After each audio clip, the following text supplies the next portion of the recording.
Tēnā no tātou kia tātou. The camera's on the back corner, so Ko te mea tahi māku ko te wehi ki ai hoa. Ko ia rā te timatanga me te whakotinga o ga mea katoa, ana ka whai klori ki ai ga wā katoa. Hoi anō, ka tuku whakaaro ki a rātou, kua riro ki te pō, rātou o ngā rohe katoa, ngā marae maha o te rohe nei. Hoi anō kia koutou, haere koutou, haere ki te kai o tauri tiai mō tātou mō te tangata mōre, haere atu rā koutou. Moi mai rā i roto i te āriki. Hoi anō kia koutou katoa, tēnā tātou.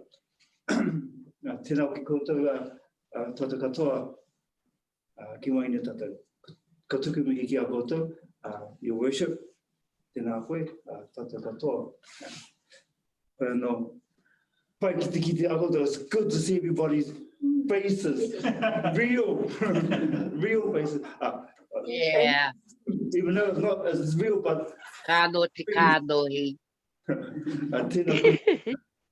So, ka tuake au ki te karakia timatanga nō reira ki ino i tātou. E te kupo te atua, tēnei hoki mātou o tamariki o Porunga e tuku wako whetai ki a koe mai manaakitanga i whenei runga mātou. E te atua, haria mai te awatanga o tō tamako ki Kraitiki waina mātou. Whakakia ngā kawa au tau ta whakapono, kauri ki o te mātou, te kāpura tau aroha, tōna mai tō wairo ka hau mātou ngā kau. Ka hono hoki te mata te whenua.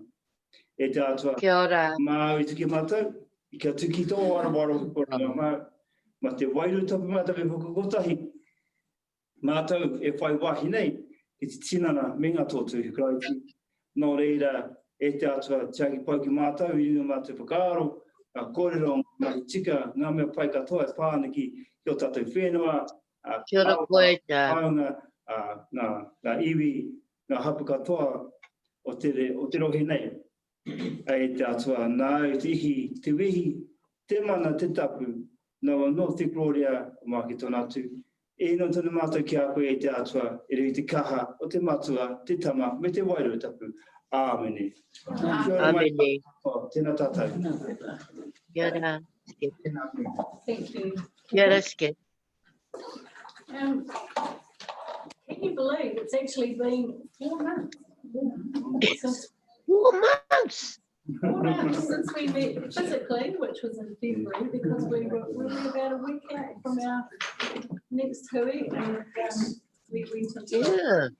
So isn't it nice to be together? It's just to see real people and real faces, and all those lovely faces on the screen as well. So I hope that you've all managed well during the COVID hui, and while we can't afford to be complacent, of course, this week we can celebrate. Isn't Aotearoa a great country to be in when we look at the rest of the world? So, we can celebrate. Are there any apologies?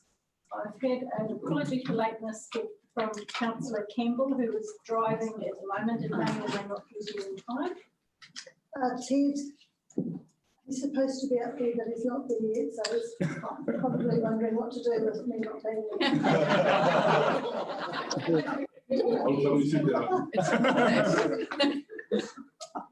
Is there anybody else with an apology? No, is there someone that could please move the apologies? Kippa. And is there someone that could second that? Catherine, thank you. So we'll do our best to try and cover everybody around the room. For those that are on Zoom, if you want to speak up or wave your hand, and if anyone else, if I miss someone trying to catch my eye, please bring it to my attention and we'll to speak. So I think at this point we'll go around and introduce ourselves, and those in the room can introduce themselves to those by Zoom, and perhaps when it comes to Zoom I'll say your name and then you can say who it is so you know which one I'm pointing at, depending on which order, because it comes up on everybody's screen in a different order, doesn't it? So Ko Alison Short Taku Ingoa. I'm one of the councillors and I am chair of this committee. Kia ora katoa. Phil Marsh, I'm also one of the councillors. Sit around the table. Thank you. Kia ora, Catherine Knowles, representative trustee from Te Iwanai. Tēnā koutou, I'm not a councillor, I'm representative of Ngāti Manawatu.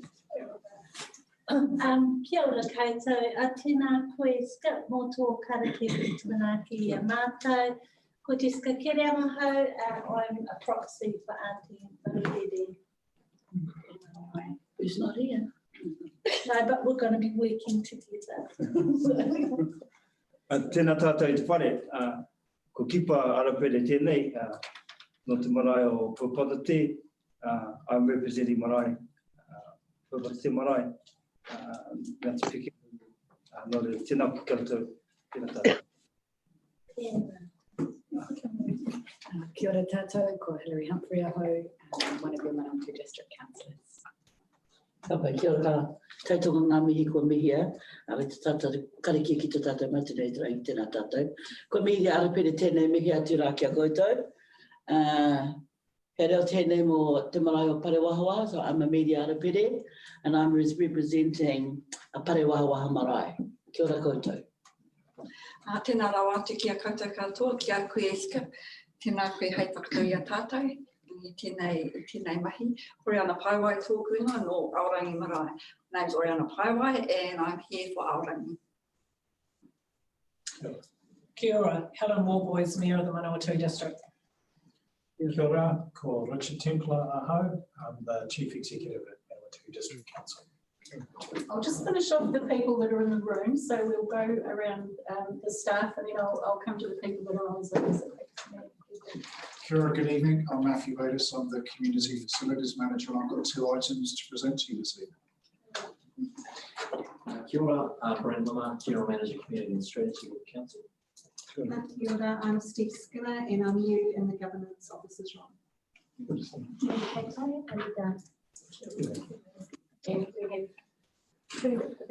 Tēnā tātou e rari ki mātaki, Principal Advisor. Tēnā ki tātou i tō tātou me whare o tira tēnā koe Skip. Mō i whakarite tā tātou me o me timi atu kia rātu o mene atu ki te pore. Tāku nei e tautoko. Tērā anō te whānau Alia. Tangi e tērā ana puia i tērā atu. Tērā nā ma te katoa. Ko tāma tōku nei ki rō mea tātou ni mai nei rātu miti nei rātu tangi. Pēnā ko tāku nei Joe Tūni tēnei no Horizons, from Horizons Regional Council. That capacity. Pēnā kia tango ia tērā pōtai. Kia te pōtai o tōku marae. Nei rātu i atu kia kōtu katoa e te kaungira. Kia koe te koromatua, kia koe te tumu whakarai. Na kai mahi ro te kaungira, o tāku nei mihi kia kōtu. I rota noa i ngā mahi o tia ko i tēnei mea te pēhitanga, te karauna, te mate uritai kāne ki te whenua. O tāku i ki tēnā i rota i awhamaki. Koutou i tērā i haari ki te tiki i torongoa, mō te hunga māui, hai ki te hoku kai, me te hunga tētai, te haari ki te whare hoko. I tuku i tēnei, taku whananga nei, kia mahi tana mahi te iwa, hei hāpai i whānu. No reira, nei rata mahi atu kia kōtu katoa. Tēnā hoki koutou. I just want to take a different position tonight as a representative of probably a iwi, to say thank you and congratulations on an effort well done for the whole of the council.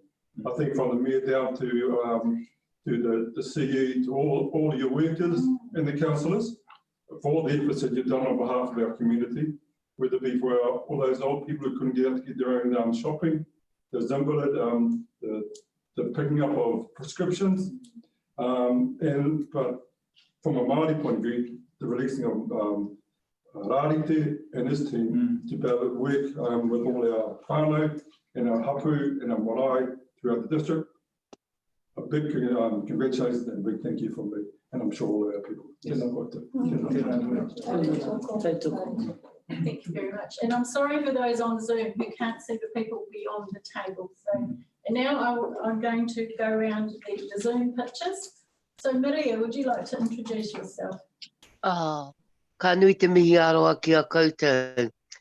Ko Mariarangi Maria Maruku Harrison, and I represent that beautiful place down the valley, Te Kotiku Marae, Piki Ahu Waiwai. Kia ora Maria. Kia ora. And then we'll come around the side and we have got Meihana, who is one of our guests tonight. Kia ora koutou. Ko te tūmanako kai te rongo mai koutou I tōku reo tēnei pō. Kai te rangatira e kipai mihi atura ki a koe te kai whakarite I a tātou I tēnei pō. Ka tautoko hoki te wāhi ki a rātou kua whetūrangitia ki te pō. Ko te whānau tērā o Auntie Jean me Uncle Theo, ko tukunātu I a Lia. Ka hoki mai ki a tātou te whatu urupā. Tēnā rau atu koutou e te kahika, e te tumu whakarai, tēnā kōrua, koutou ngā kai kaunihira o tira tātou, ngā karangatanga o ngā iwi o te rohe nei, tēnā tātou. My name is Meihana Jury, and thank you for the opportunity to share on behalf of AORANGI Marae this evening. My role with the Marae is as the chair of the Marae trustees. So I'm looking forward to providing a very brief presentation to you, particularly around some of the potential impacts of the Kiwi Whale proposal. And I noticed as well that we have quite a few of our Marae representatives in the meeting tonight. So if for any reason I cut out on Zoom, I will leave it in your hands. Oriana, kia ora koutou. And perhaps, Meihana, if I could get you to introduce your guest, because I'm not sure who we have sitting over there. Vanessa. Vanessa. Hi. Tēnā koutou, ko Vanessa Milatuku ngā ingoa, no Ngāti Kauwhata. I'm a Marae trustee at AORANGI, and yes, I'd like to support all the fantastic mihis that's gone out tonight, to all the work that's been behind the scenes over the last 8-9 weeks. Absolutely fantastic. Yeah, ngā mihi mahana. Kia ora. Nice to meet you. And Winamo? Tēnā koe. E tēnā pai he karakia skip. Kia ora. Urimu kingi te awe, the mea rangi otu, bringing from the promised land of Rangatani. And we all know, and it's good to see Huru here, sitting there. Among my but big ups to the good work that was done when we had the lockdown. My daughter had the privilege of working with you guys over there. I don't pity you, but she kept me right up to date with the good work that was happening. And just before everything shut down, it was great to have the Kauwhata people come over and spend 3 days in our kitchen over here at Rangiotu and be working there for 3 days. It was wonderful. So big ups to the great work that you've all done. It just shows what can be done when people of like mind work together. Kia ora. And Francis. Kia ora koutou, ko Francis Morty Aho. I'm the General Manager, People and Culture for the Council. Yeah, Janine was there a little while ago. Janine, That's second screen. there she is. Janine. Kia ora tātou, Janine Hawthorne, Manawatu District Council. I'm the Community Development Advisor. Kia ora. Now, have I missed anybody? Rebecca, Janine. Oh, Rebecca, your picture's not showing, so we've got Rebecca. If she can hear us. Yes, I can hear you. I was looking to see whether I could make my camera go. But kia ora, everyone. I'm Rebecca Bell. I'm the strategy manager at Manawatu District Council. Thank you. It was going just before. You've disappeared, but we'll know that you were there. So welcome everybody, and we'll muddle our way the best we can. It certainly makes for interesting times, doesn't it? Do we have any items of interest to share tonight? I could start off, if you like. I was just going to talk about lockdown, which myself I really enjoyed. Saved a lot of money on fuel. Yes. It's quite funny. My husband continued to work part-time through level 4, And our expenditure went down quite a lot, and I thought, well, he's doing the same as he normally is. Oh, it means it's always me. So there was some learning in that. But it was lovely to have the family home. We're lucky we've got a small farm, so we had space to move around. So, and even though it was incredibly dry, it was beautiful weather, wasn't it? So we were very blessed for that. And once we were able to move around a little bit more, the first place I wanted to go was down to the Rangitikei, and we went for a family walk and took the dog and had an afternoon down there in the sunshine one day. And then the first thing I did when I got to town was I had to go to a garden centre because I'm a green finger person, so I had to do that. But I was just saying earlier that when I was looking for something to wear tonight, I'm afraid my clothes don't fit into the so the colour was pretty through lots. Phil, have you got anything you'd like to? No, just a reiteration of how nice it is that everybody's here and present, and nice to be back in the situation that we are. And for me to take out over the 6 to 8 week period, we've just had a good whānau and friends and the close people in your bubble were over the period, and the support that you got from them and from the locals. Catherine, have you got anything you'd... Yeah, it was a learning curve getting set up to work from home. We had Zoom every Wednesday where our unit got together and Chief Financial Officer gave us an update what was going on, so that was good. Went out for walks every day, did a few things around the house, inside and out, but pleased to get back to work amongst people.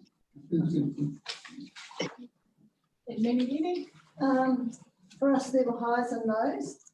For Ted and I at home, it was peaceful and quiet, no meetings. Sleep until 8 or 9 o'clock in the morning, go out and have brunch. We had a lovely niece and her husband doing our supermarket shopping, and unfortunately we're back to doing that ourselves now. We did a lot of cooking and baking and eating, so interesting time. What we missed was our children and our whakapuna because they live away from us, so a lot of texting and video calls and things like that, but we survived it. Different experience. Great to be back here. I've missed a February meeting, so it's been I've only ever been to one of the meetings with all our iwi peeps, and it was with a different hat on, the Taiao Pro hat for Raukawa. We talked about the iwi management plan, so for me I'm just kind of helping support our hapu in this space. But I've got to say I'm on a reo course with Te Wana Mō Raukawa and its speakers because they don't just work 5 to 6 hours a day on Zoom, so it's quite a challenge. But some of the things that I would like to begin bringing up in these places is thinking about water rules for hapu and iwi, and how does that make sense of things like district plans and some visions and aspirations around hapu and iwi development. So, yeah. Thank you. Tēnā tātou. During level 4, I was working and from home, and I was delivering food packages to, because I work in mental health, we delivered our food packages to some of our what we call tangata whaiora, and we did those normally it was on a Thursday or a Wednesday, and so it changed from whichever day. And then in the weekends, delivery was for our own down along the valley, from the beginning of Price's Line right through to the far end of Te Rere, which was really a godsend to our people not only for those in mental health, but also for our people along the valley, for around fielding as well. But I'm just talking about the ones that we delivered to. Unfortunately, we found the gap. The gap was over Martin. Martin was not being delivered to as well as we were getting delivered. And so therefore just tomorrow and next week our mental health service will be delivering to Martin tomorrow and next week as well. Wow. Oh, God, boy. Hillary. You might need to come see me too. I'm still recovering from the effects of being at home with 4 children by myself while my husband was at work every day. We definitely had a few moments, but in fact, my 2 eldest, who are 15 and 14, came to physical blows for the first time ever after about 2.5 weeks one afternoon when everyone was just, you know, cranky and cabin fevery. But actually, just a huge amount to be grateful for. You know, we had our health, we had a warm house, we had food on the table, and we had employment. Tapai, kia ora anō tātou. So, as soon as the lockdown happened, just prior to that, our schools all throughout New Zealand, no doubt, were getting organised a little bit, just in case it does happen, like tomorrow. And then when it did happen we knew on the Monday, Tuesday, it was going to happen. And so teachers began to quickly vamp up and prepare programs that were online instead of face-to-face, body-to-body, etc., which is for some schools were really not difficult because they're already doing a lot of that. But for some schools that weren't, all big challenges were out there. So this one of the schools that I work in, well, I learned to do little programs with them I'd never done before, but we ended up we hadn't had a holiday, and so we were online so much. It was quite taxing because it's that screen and going in and out and going for a walk or whatever and coming back to the screen. So that was, I think, was huge pressure on teachers, and especially I think the principals, because the amount of red tape coming through all the time apparently was huge. I mean, I received some just in my position as a resource teacher of Māori. My colleagues sent me work, said, "Are we reading about this?" I was saying, "Oh, few pages, right, okay." Let alone assisting online and doing some teaching to support my teachers and marking and trying to work out how to do this, how to do that. And I'm only working in primary school, so I'm not sure what it looks like in the high schools, etc. So yes, it's a certainly huge change. And since then, now that we're back in schools, I'm still in a bubble, so I'm not quite able to go out to other schools at the moment, even though there are schools that are doing this, and that's okay. You know, each school has its own autonomy. So, so now I'm back in the class teaching. That's really great. But I have huge support and fabulous. I just go in and do a real Māori session, and then I go to the next class, and I go to the next class, and it's just quite exciting. I'm only doing 3, by the way. It's enough. And it's just amazing what they do in classes these days. So amazing. Kia ora rā koutou. Kia ora everyone. So we learned how to play Kahoots, you know, that quiz thing it's very nerve-wracking. So the lesson learned out of that is always have a young person on your team who knows how to hit that button as soon as the colour comes up or whatever it is. We did that, and it's actually really good connecting with whānau that weren't anywhere near us and seeing people and doing things like that. There were fun things to do. So we did that. We did things like celebrated Skipper's 20 years with Waiwana Trust over the lockdown period. You know, we could only wave at him over the screen. And so over the other side, babies were born and people fell in and out of love with each other over the time. And then, I'm just talking about my kaimahi.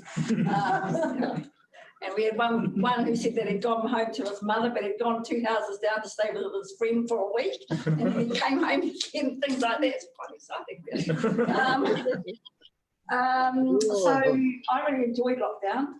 I enjoyed, being able to mahi, go and do whatever, go for a walk, make brunch, or and not be tied to starting at 9 o'clock and then having lunch and doing all that kind of thing.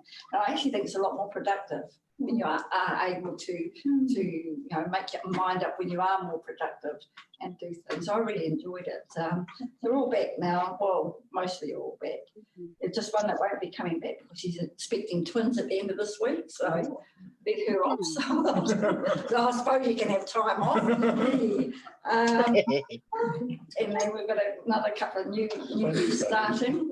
And as Gerald and Mehana have said, our whanaunga passed away in the last week. And so that was interesting in terms of being in level 2 and all the things you have to do and get people to understand what the rules were. So that was really cool in terms of most people doing what they were told and not being overly stressful all the time. So yeah, lots of things over 8 weeks. It just seems like another world, the pre-COVID world that we lived in, to what we're living in now. So our challenge is to take the good things with us that we learned in lockdown and not fall back into old habits that we're particularly healthy or good for our well-being. So yeah, kia ora. Kia ora. Well, I was fortunate and privileged to come to work every day during lockdown to support the Emergency Operations Centre that we had going here. So, and able to assist them with sometimes fronting some of the welfare work that the team were doing. My key role was to make muffins every day. So every morning I made 2 dozen muffins for the team, for the morale, which was great. And we even had orders for different flavours by the end of three. So I really enjoyed that time, being able to see how our operations centre worked, the work that was being done, and participate where I could. So I enjoyed that. My time out was 3 weeks ago today. I had a hip replacement. So I'm just back at work full time this week. Wow. Yeah, and they had a delayed start because of COVID. Yes, I'm supposed to go in the week of COVID. So you feel much better. Yeah, absolutely. No pain. No pain. Kia ora. Like most people in the council, I worked through the lockdown period. I worked we had our EOC split into 2 teams, and we worked 1 week in the EOC and then 1 week from home. And so for me, home is down in Wellington, so that was quite good fun because I would commute between the two, and on a few times I got stopped by a police roadblock. So I got to give them I'm an official worker, and it's actually signed by me. But it was fine. Our home was slightly unexpectedly busy in that our son, who's 20 and studying at university in Auckland, came home down, and he brought his flatmate with him, Will. And that was great, but slightly unexpected. And Will's a Kiwi, but his parents live and work in Canada, so there was no way he could spend time with them. And that immediately meant that, unlike Ellison, whose expenditure went down, when we were going shopping during lockdown, 2 of us would go because we need to take 2 shopping trolleys because my son Leanne and I's son is 5 centimetres taller than I am. That's why my wife is very petite and has an enormous appetite because he does a lot of exercise and he's a big. And what was fascinating is Logan eats like a wildfire. So you put the food on, it's gone in 2 or 3 minutes. But the amazing thing is his flatmate Will, who's a lot slimmer, takes him about 10 to 15 minutes, but he eats the same amount. and both of them eat 1.5 times as much as I do. I've got a good appetite. So it was just hilarious. We broke all shopping records in our household. But we had a lovely time because Logan left home last year because he's flat in Auckland, and we didn't expect to ever have him back for sort of 2 months. Yeah. And we would have dinner together, and we'd sit there and have these wonderful conversations about, you know, politics and trade and the economy and arts and all sorts of things with these delightful 20-year-old young men. So it was actually a really special time. Maria, how was lockdown for you? Oh, it's my, kia ora koutou. Wow, my daughter was very strict on me. My daughter Desiree Te Aroha, who lives in Rangitane area, so I had to come down a few days earlier from Ngāti Tūwharetoa Tūrangi. She had everything sorted, and I couldn't make up any excuses to get out of travelling down for the isolation lockdown because she had everything all planned. I didn't have an opportunity to be able to say my things, but yeah, she had it all sorted. Even the laptops for me, for my ZWEs, I had a space in the garage and so forth. But I actually came down earlier from Tūrangi because of Tūkainga, which is the social arm of Tūwharetoa, Te Kotaitanga o Ngāti Tūwharetoa settlement.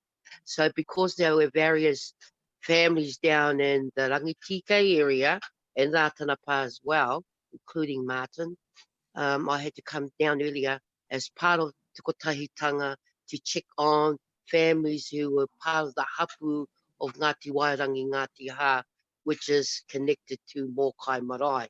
So I had to come down and check, but it also gave me an excuse to come down and spend some time on Te Kotuku Whenua, which I love so much. So I spent a bit of time down there before I actually shot over to Bulls and Martin to check the families, especially those who have vulnerable elders and their families. And the Te Huia families are very big, such a lot of them in the family, and there are 2 or 3 elders in the family. But because there were no issues and they didn't really need any help because of the guys who are hunters and food gatherers, so they never really had any issues to do with meats and stuff. So I was able to do that, and I tried to sneak over to Ratna, but I couldn't because they said I had to be at a house at a certain time, and tea was ready at a certain time. So yeah, and I really appreciated that. So other than doing a lot of zehuis with regards to Te Kotahitanga, the settlement, and keeping track on the families, I gotta say I really enjoyed myself. I actually didn't realize I needed that time away from Tūwharetoa because of the amount of work that was building up prior to the isolation lockdown. So I kind of enjoyed it. I got a growling a couple of times because I was up late, tried to do some dancing stuff because I needed to balance my life. And yeah, I got a ground from my daughter because I was making a lot of noise. She told me to get to bed. So yeah, I kind of got to say I really enjoyed all that, the isolation lockdown down there. And especially I was kind of touched by the fact that there was a lot of distributions to families through the whānau order funding. And I saw that with Desiree and some others that were going around distributing food packs and med packs and beddings and all these kind of things. I was really taken by that. So while I was down there for the 9 weeks, I actually took photographs. I actually diaried a lot of stuff, journaled a lot of stuff for, you know, future use, so that, who knows, my mokas or future family would want to read through all of the things that I experienced while down in the Manu Taiko area. And I've also put comments like, I really enjoyed myself. So I got, I've got some records of what took place and what I thought was good. But the actual, what I've got to say is one of the highlights of my stay has to be on Anzac Day, Anzac morning. I've never experienced anything like it, because when I came out of the house at Russell Street, which is kind of close to Tremaine Avenue, I got up at 10 to 6, went to the mailbox, and oh my goodness, there was quite a lot of people on the street near their mailboxes. But what touched my heart was a Māori lady on number, I think her number was number 1 Russell Street. They had big candles on the road, on the pathway, and they made all these big poppies that they plugged down near the hedges and decorated the hedges with lights. They put all the wreaths on the giveaway sign, and it was just like a lit up little village. And I was really taken by that. So I took photos of all that. And the Māori lady that lived at number 1, she had the guitar. She had even had someone to play the last post. So I kind of was taken by that. I've never seen that before, even on a street like that. So it had to be boiled down to COVID-19 and having people come in and do that. But we kept our distance. And that was the highlight of my stay. So, yeah, that's me. How's that? What about you? How was lockdown for you? Just unmuting herself. Silence.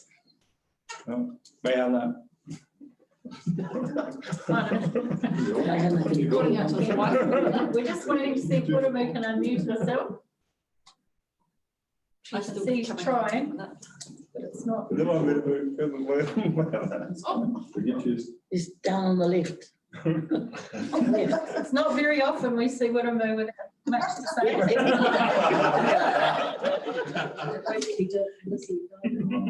Oh, Ellie's trying from the scene. She can't get it either.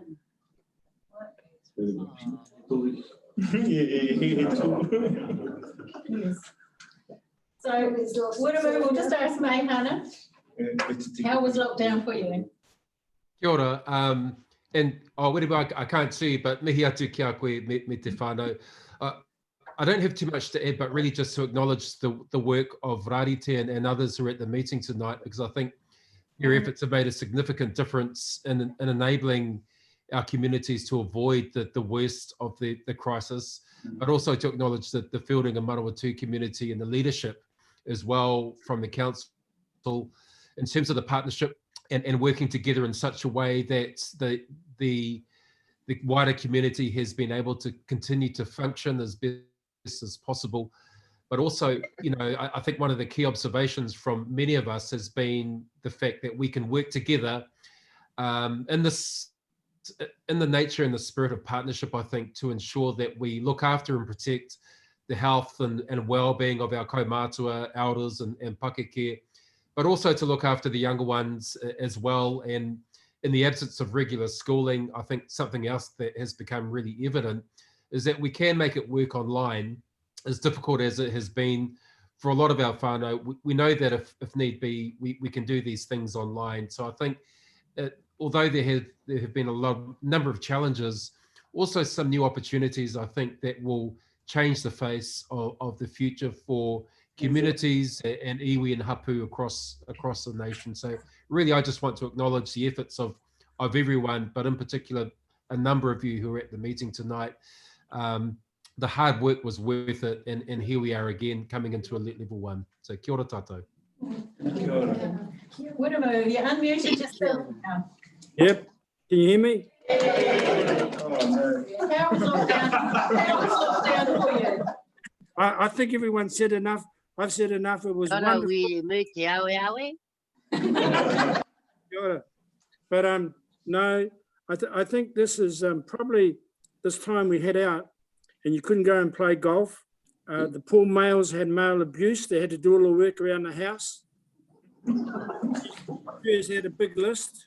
So it was male abuse. So, Meihana, you better pray for your uncle. She's been bad to me, making me do all this work. But on a serious note, I think it was good that we had time to appreciate each other. And all the ones that once we all run into each other, just like you fellas, it's good to see you all again. And what a great bunch to be with. Kia ora. Now, Vanessa, are you still there? You're not on my screen. I just wondered. Aroha, yes, I'm still here. Yeah, the lockdown was like a reset for a lot of areas that we work in. Being a kaiwhakaara working right through was fantastic to see a lot of the whānau you don't really get to see a lot of. Yeah, living in a household with young mokos was interesting day to day, but and trying to Zoom at the same time. Got quite noisy at times, and you know the mute button happened quite a bit. Yeah, and still doing it. It's been fantastic. It actually was like a reset for a lot of areas with a lot of things with whānau that I work with. And yeah, big ups to Rarate and his team for being there to help support and coordinate all those all the work that was going around our community. Was fantastic, and it was great to be a part of it. Yeah, I think everyone else has said pretty much what I just to endorse everything that's been said. It's been fantastic. Thank you very much. And I'd like to reiterate too the work that Rarate and his team did. We like to think here at Manawatu that we did it the best in the country. Support. I know Rarate will share a little bit more with us later on. So thank you very much for sharing. Are there any declarations of interest on any items tonight? No late items? No. Then we come to the confirmation of minutes. And these are the minutes from the 11th of February. Is there someone that would like to move that they be adopted as a true and correct record?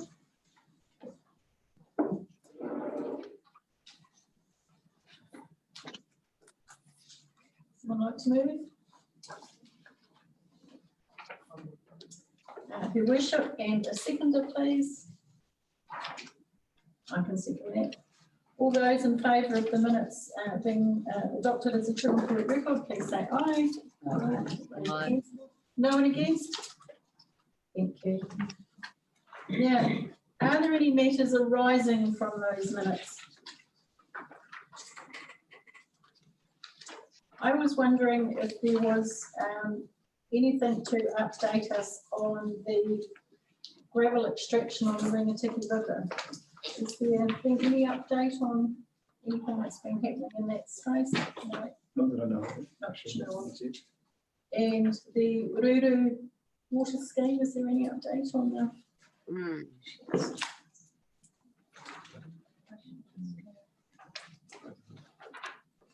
No. Because they appeared that we've discussed them in the last 6 minutes, and that's why I just wondering if there's any updates on either of those. Was there anything else in the minutes anyone else wanted to discuss? No, then we will move on. So now we move on to our presentations, and we invite Meihana and Vanessa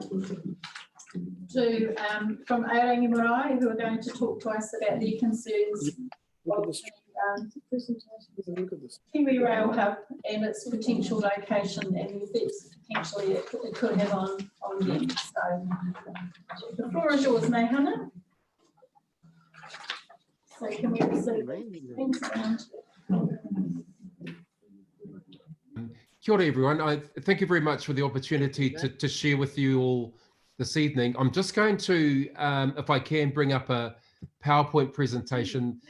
I've only got about 5 slides, so hopefully this works, and hopefully you can also see the slides. Very good. I'm just going to back up a bit there.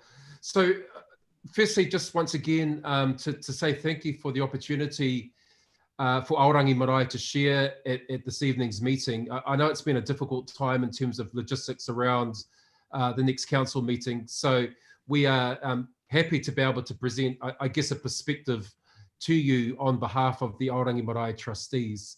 I know that you will have I guess, a sound knowledge of the marae itself, but just to give you really a quick recap on who we are part of the Ngāti Kauwhata Iwi.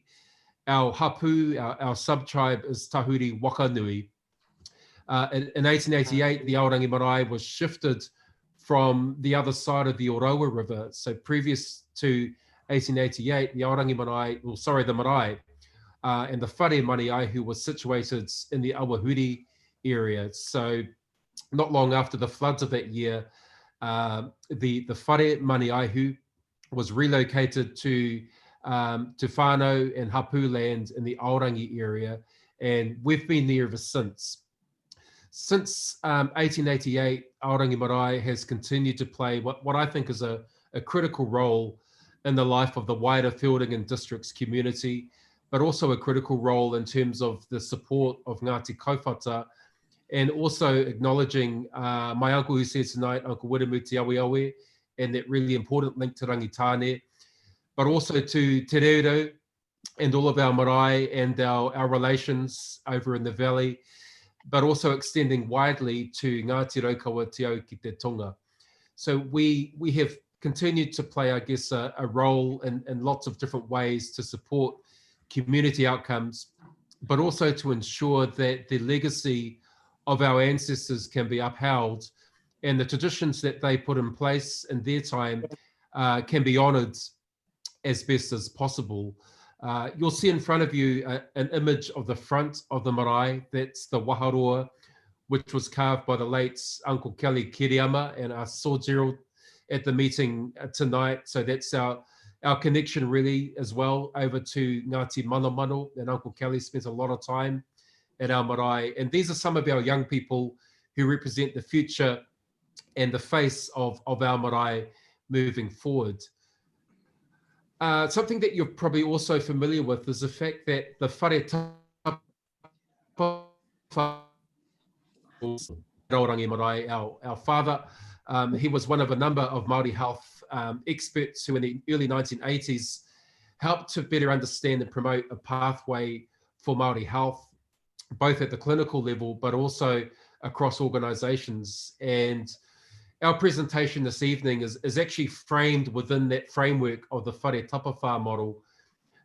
In terms of the Kiwi Rail proposal, I guess we see benefits, but also some challenges across each of these dimensions. The intellectual dimension, taha hinengaro, the physical dimension, taha tinana, the social dimension, taha whānau, and also the spiritual cultural dimension, taha wairua. So I really just wanted to frame, I guess, our whakaaro, our perspectives within that wider holistic model of the whare tapawha framework. Specifically tonight, I just really wanted to draw attention to some of the realities that Aorangi Marae has tried to deal with since 1888, actually, and that the railway was the very first part of a broader traffic strategy, which now sees the installation of a major highway and an airport and other elements which have impacted in different ways on the life of Aorangi Marae. Probably at the top of our list is the recognition of the health and safety impacts that our people have to contend with. We've unfortunately seen too many car accidents over a long period of time. Those accidents have been the result of the speed of traffic passing the marae, the inability of traffic being able to enter the marae safely, but also exit the marae safely. We have significant and ongoing concerns about the risks, not only for users of the marae, but also for road users who are passing the marae as well. There have been a number of accidents over a long period of time, and we would like to take the opportunity, I think, to try and mitigate some of those considerable risks as a result of the discussion around the impacts of the KiwiRail proposal.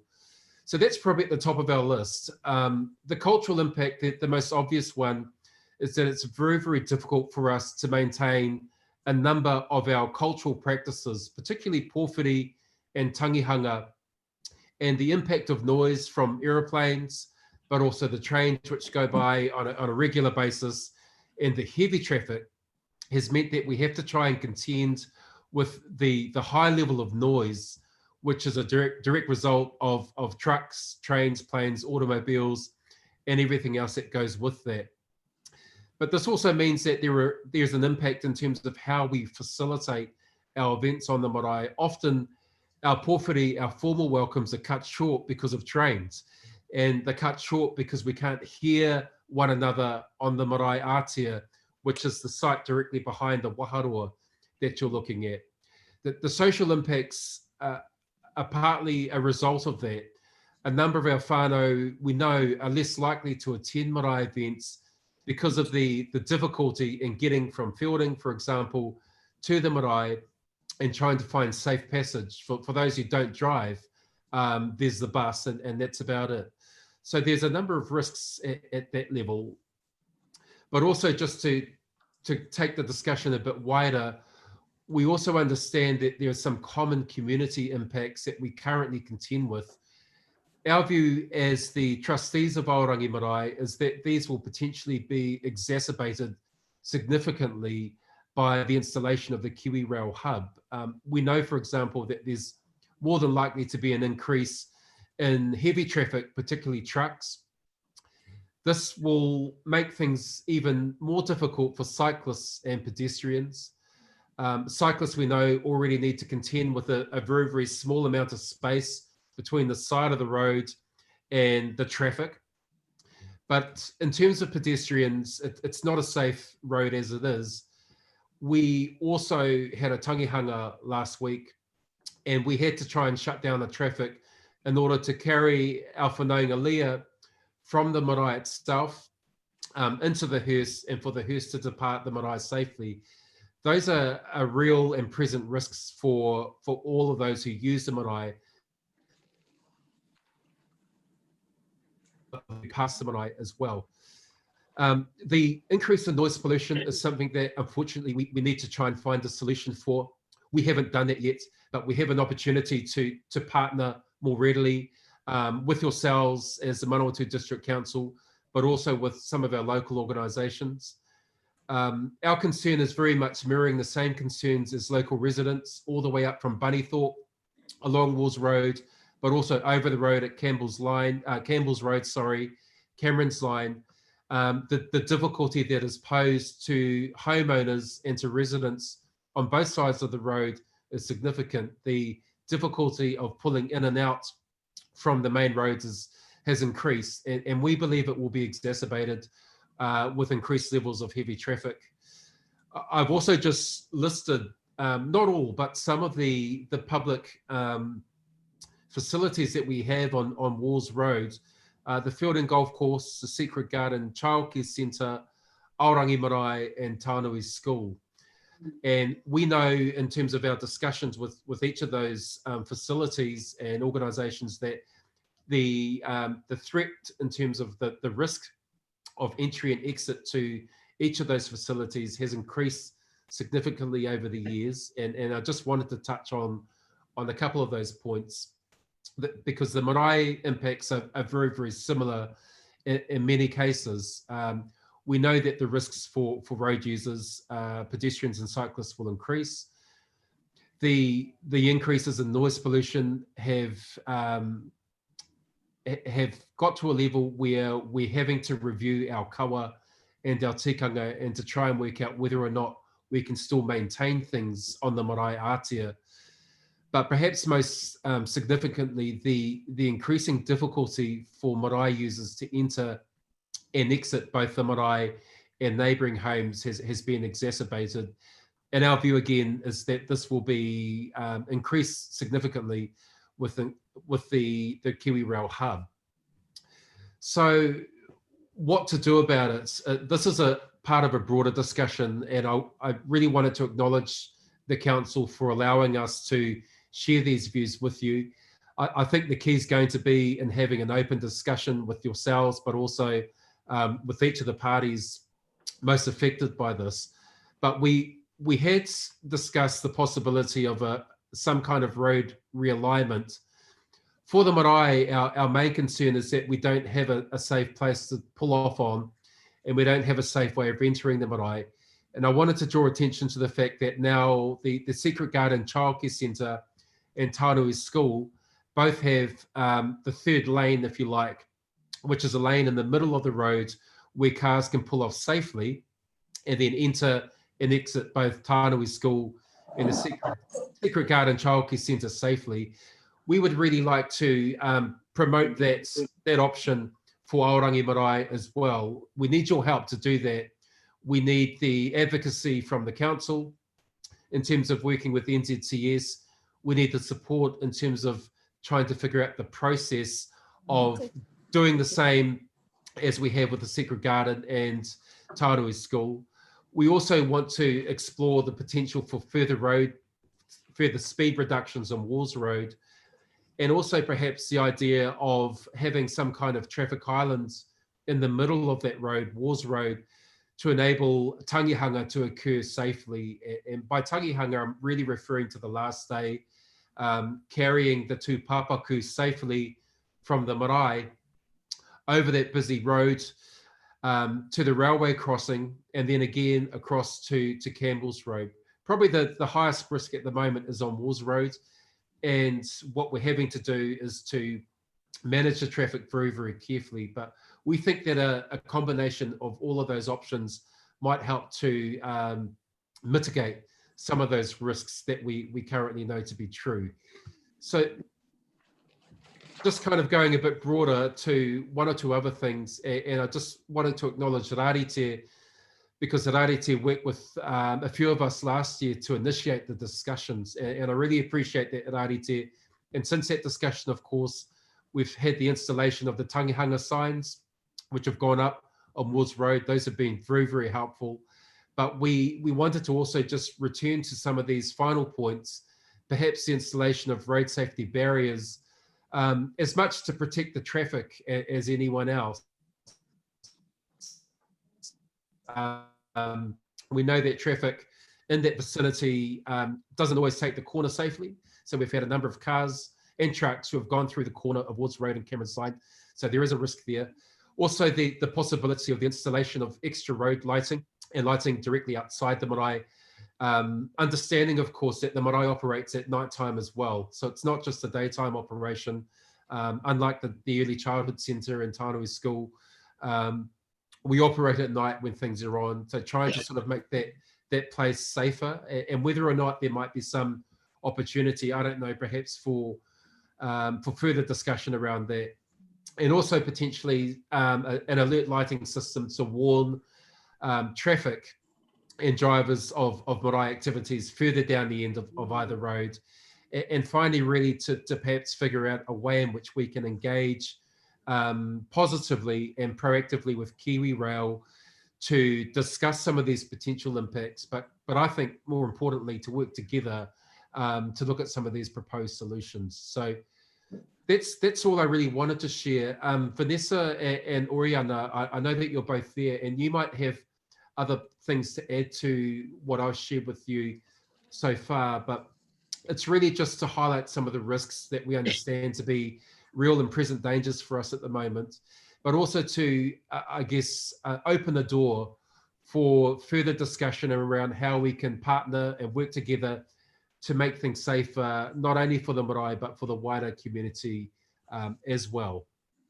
So I'll leave that there for the time being, and perhaps just open up to any of our other trustees. Vanessa, you might want to add on to that, and perhaps we can take it from there. Kia ora tātou.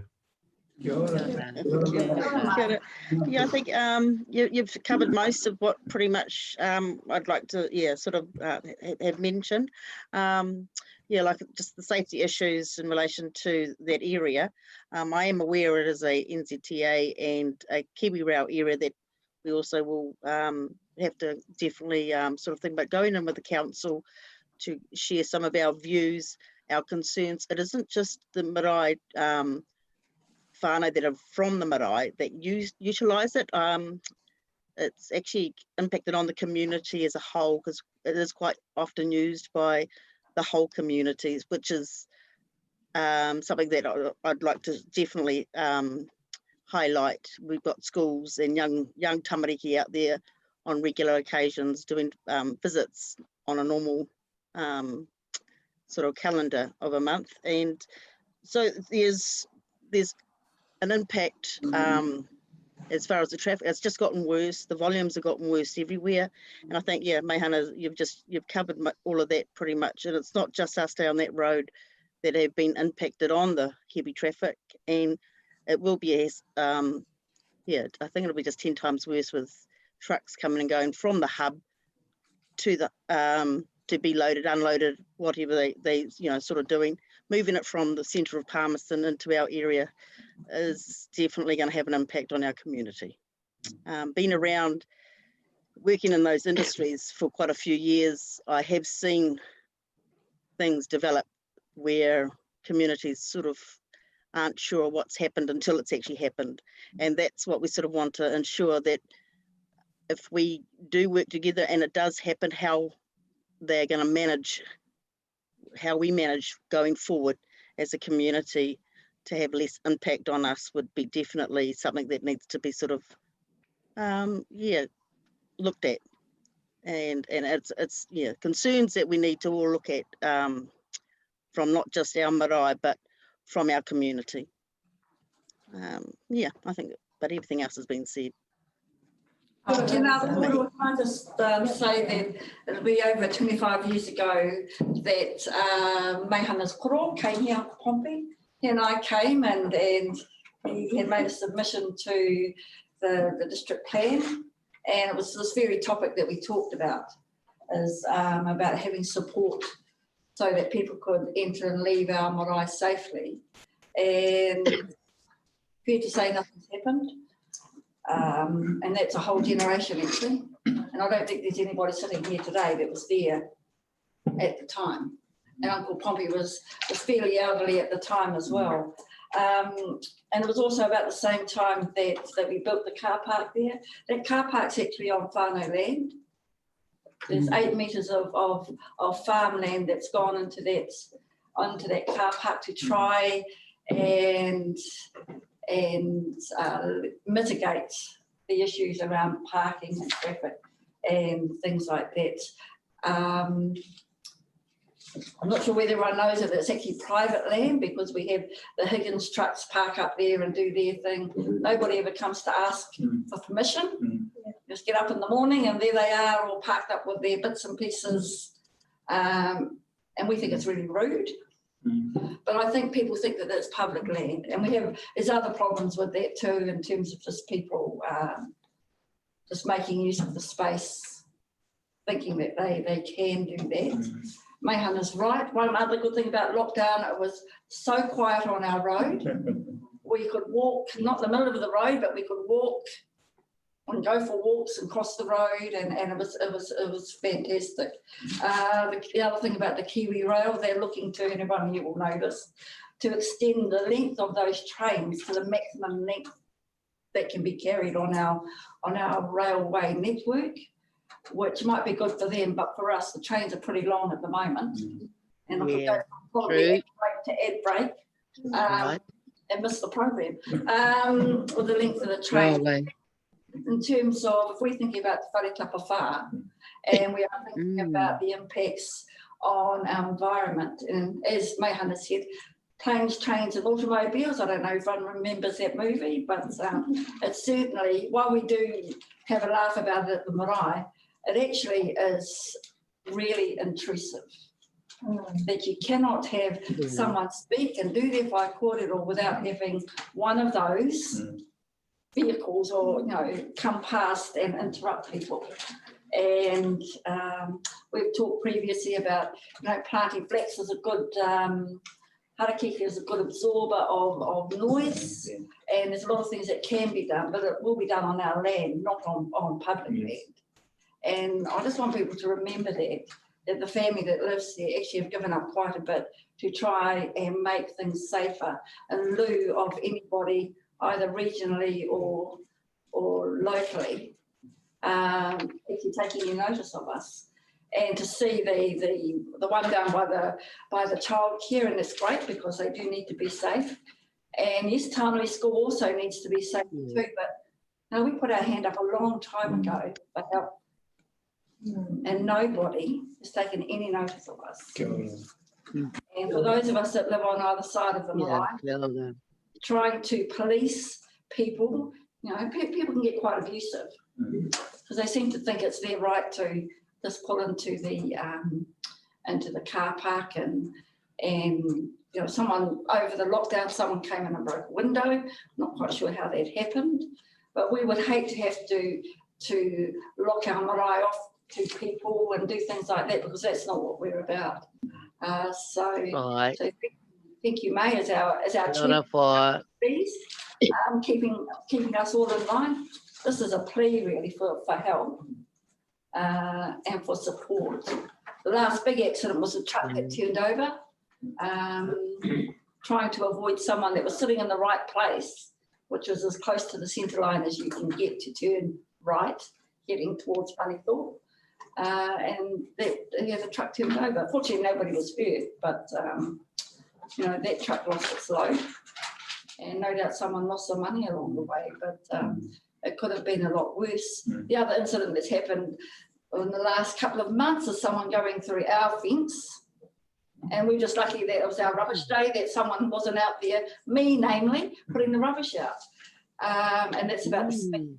Even though there's an 80k thing starting in town here and ending just at the end of the car park there. Everyone knows people up to come out of an 80k thing. So while it has managed some of those, for those of us that live just a little bit further along, it's still a very dangerous place to be. And as you know, actually you all won't know this, trying to get out of there between the hours of probably about 7:30 to 9:30 or 9 o'clock and about 4:30 to 6:30 is not, it takes a long time to either get in or out. Yeah, that's right. And at winter time it's worse.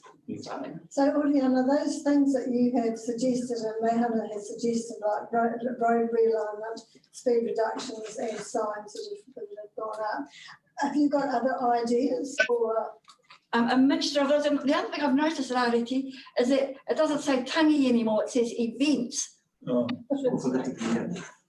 What happened to our time? But a combination of all those things is going to help. And I'm not sure, but people have gotten a lot more impatient. You know, even when they can see things are happening, a lot of people don't tend to slow down these days. Once upon a time, people knew and they slowed down. You can't have Māori wardens doing the traffic control anymore. It's a police role, but that if you and then ritual numbers, you have to have a traffic management plan that has to be lodged, STMP or whatever it is, and there's quite a rigmarole to go through to actually do that. So it's so why has there been a sort of non-response from? Well, I'm just going to say before I open it up to you for comments on this, because Richard would like to comments as chief. So one of the challenges with that particular piece of road is that it's not managed by Manawatu District Council, it's managed by NZTA as part of their highway network. We do our best with NZTA, but it can be very difficult to get them to make changes to the roading network, both within Fielding and in the surrounds environment. Because they are a very formulaic driven organisation, they have to basically add all the numbers up, and if the numbers add up the way they like, they'll make changes. I actually think there is a real opportunity because the Kiwi Rail Hub will require a series of major resource consents They'll need to come from Horizons as the regional council. Right. The undertaking. So I think there is a really good opportunity to put a submission like this in and say, hey, if you're going to do this, it's going to have a massive impact. These are the things you need to mitigate. So I think it represents an opportunity. And I think from a council perspective, we would be very keen to support that submission. So because obviously this is a challenge for our road network and I agree with you. It is when there's a tangi or an event at the marae, it gets dangerous because you've got people moving in a space where cars are travelling at 80 to 100 kilometres an hour. Oh, right. Kia ora, Meihana. Perhaps, have you ever looked in, I know you have the skills to make I'll use the word a bridge, but a walkway which goes both over the road and over the rail tracks as well. It might be a good time to look at something in those areas, especially if Kiwi Rail want to get consents, and same with the NCTA, because I know when we drive into town the other way further around on the main way from Whanganui, all of a sudden there's a sign which says you've got to slow them down to 80k. So perhaps we should be pushing for those things. And I know we support for Te Rangi Māori would support you guys with whatever you come up with there. But I think it'd be great, and it's not for me to tell the mayor as one mayor to another mayor, but perhaps it'd be good to have the backing of the council, which gives us some grunt in that area. And I think it's a good time. Perhaps we need to sit down and figure out a plan, but sooner than later, and say, this is what we want. And unless you do this, there's going to be trouble. Yeah. Kia ora. Kia ora. Just a comment about bridges over railway lines. They used to be very common. Many towns had bridges over railway lines. There are very, very few of them. Those that are massive. You'll find them in Wellington Stadium, for example, and extremely high fences either side. And the reason for that is Kiwi Rail is extremely resistant to anything going over their rail network, and NZTA doesn't like anything going over the road network because of concerns about people dropping things on trains, and particularly with electric trains, the risk that people will could cause. But yeah, they used to be very common, but nowadays it's well, seeing you put that hurdle in front of us, I hate to sound a bit rude. If we can't go over, then we should be perhaps going under. Kia ora. They can do it. They can do it in other places. I'll just add on a few comments there. Aroha mai, sorry. I'll just add on a few comments there, following on from what Richard was saying.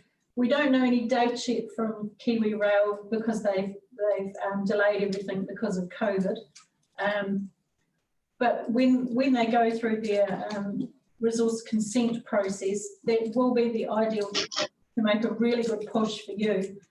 I don't think you necessarily have to worry about what the solution is. You could come up with a number of ideas because they will no doubt have independent commissioners, very highly skilled in that area, and they'll have some specialty in rail freight, and they'll have others that are with, from a strong Māori cultural background to understand the issues around daily activities of the marae. So I think that poses a really good opportunity, but I apologise it's taken that long for something to happen.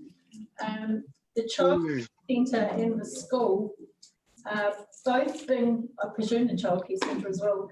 NZTA have a program at the moment called Safer Journeys for Schools.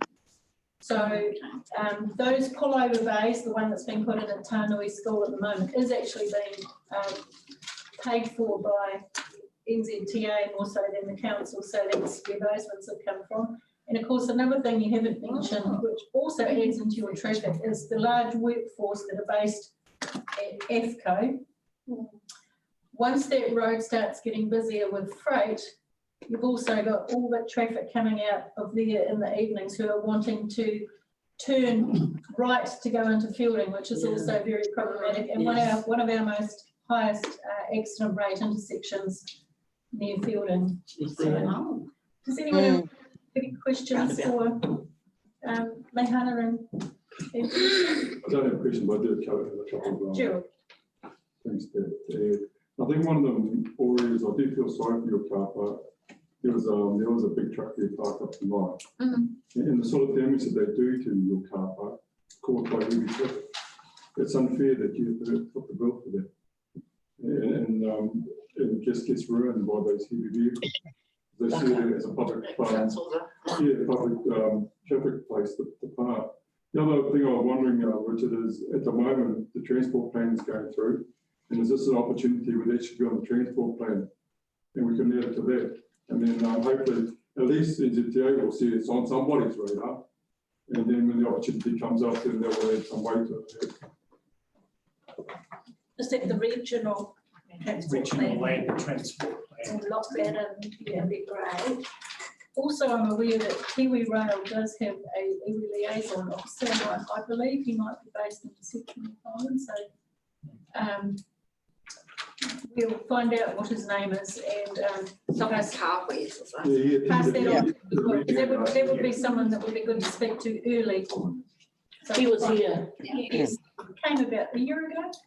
Yes. So we'll look back. How long has the secret garden been there? No, 5 years.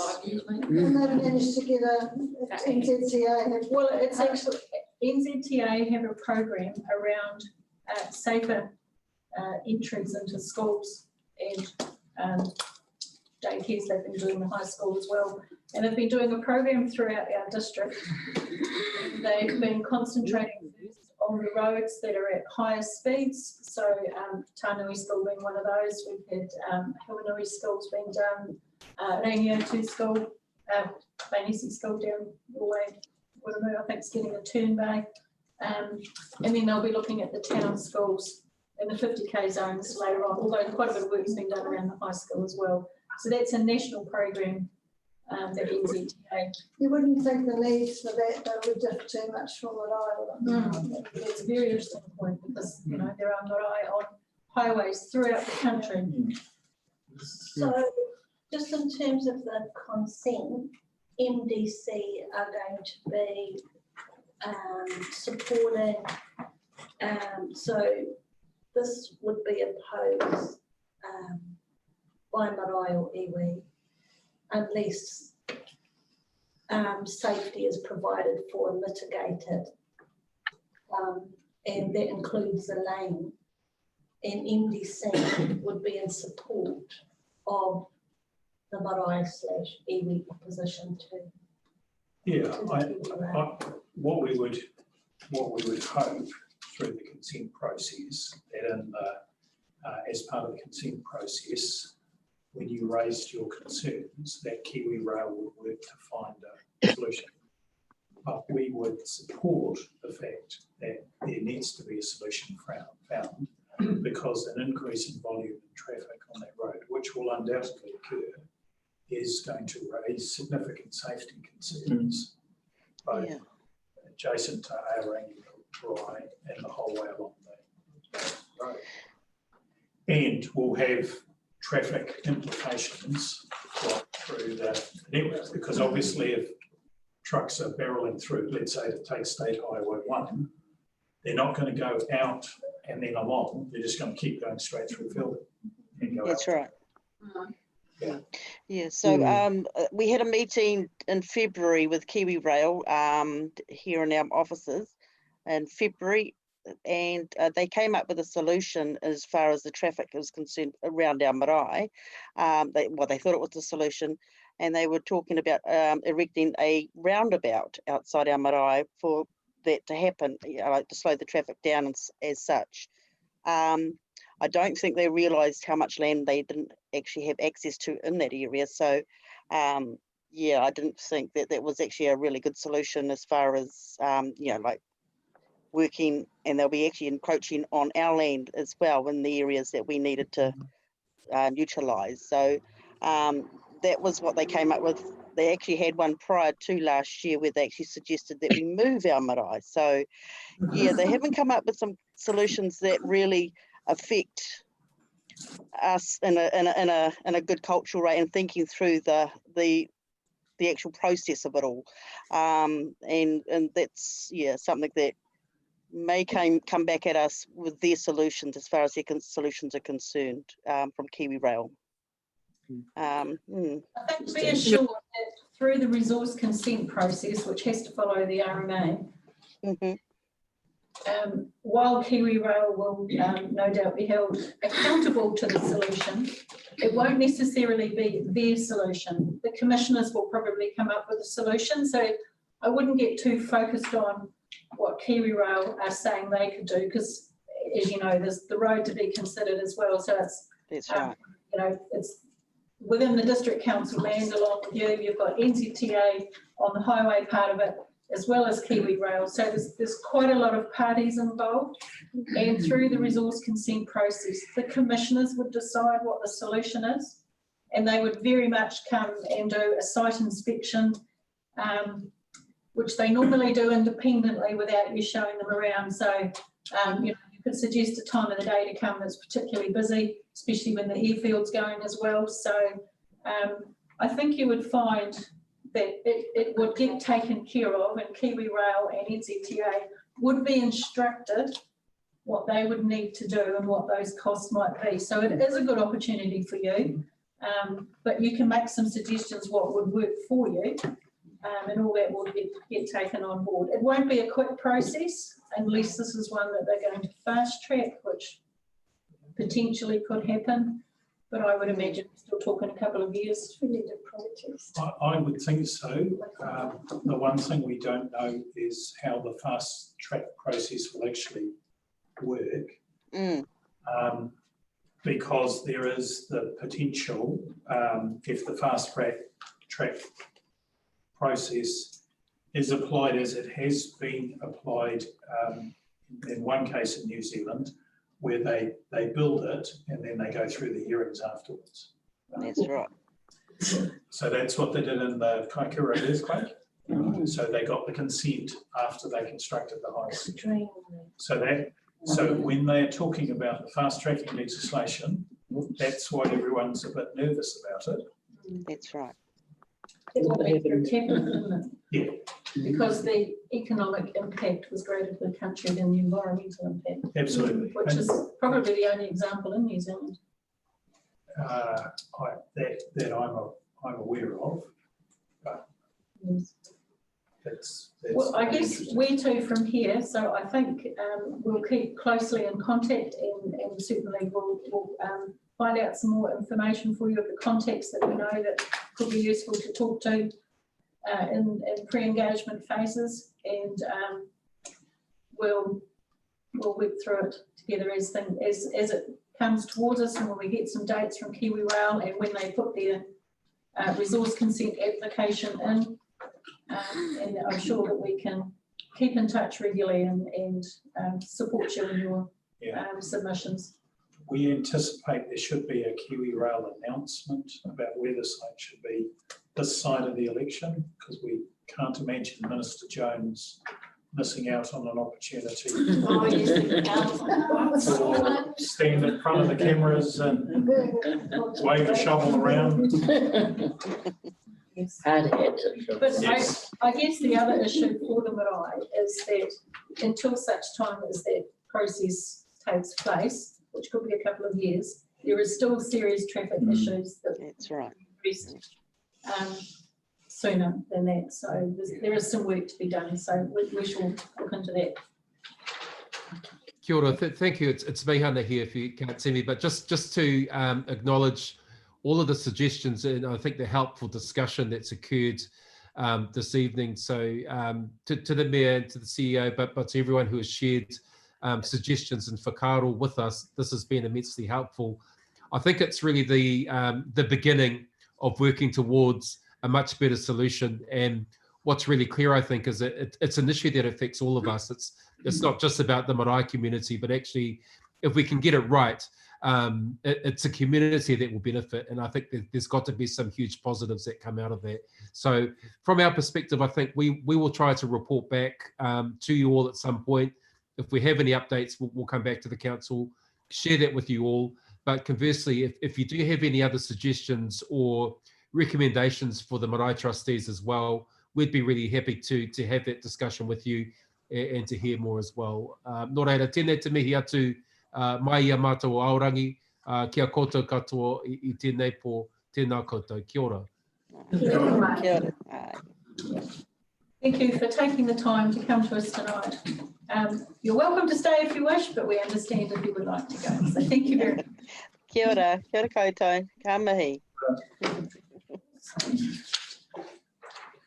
Is everyone comfortable at the moment? Would you like a quick rest stop before we continue with the next presentations, or are we all good?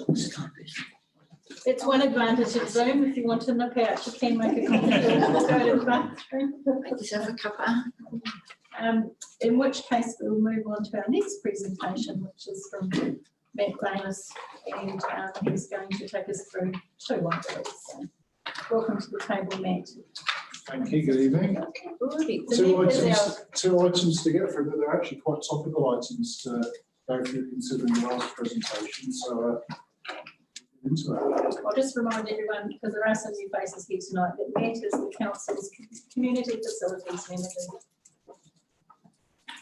Well, good evening. Thank you for the opportunity to present this evening. So we're just bringing up the first of the presentations, which is on our reserve management plans. It's quite sort of timely.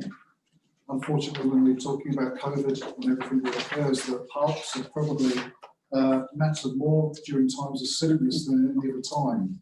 During the lockdown, it was really amazing to see the amount of people that are out using our parks and reserves, although the playgrounds were off limits and so on. The amount of people that were out and about enjoying outside was amazing. We're very fortunate as a district to have some amazing open spaces, and we really see that council plays a very privileged part in being able to have a part in managing our reserves. So let me take you through the presentation. I'm conscious of time, so I will move along, but at any point, if you've got any questions, I'm more than happy to answer them. Okay, so just to give you some context to everything, I'll give you some background and history to our reserve management plans, the plans themselves as they stand. I'll give you an overview of them, timeframes we're working to, next steps, and then some questions. So that's sort of the format.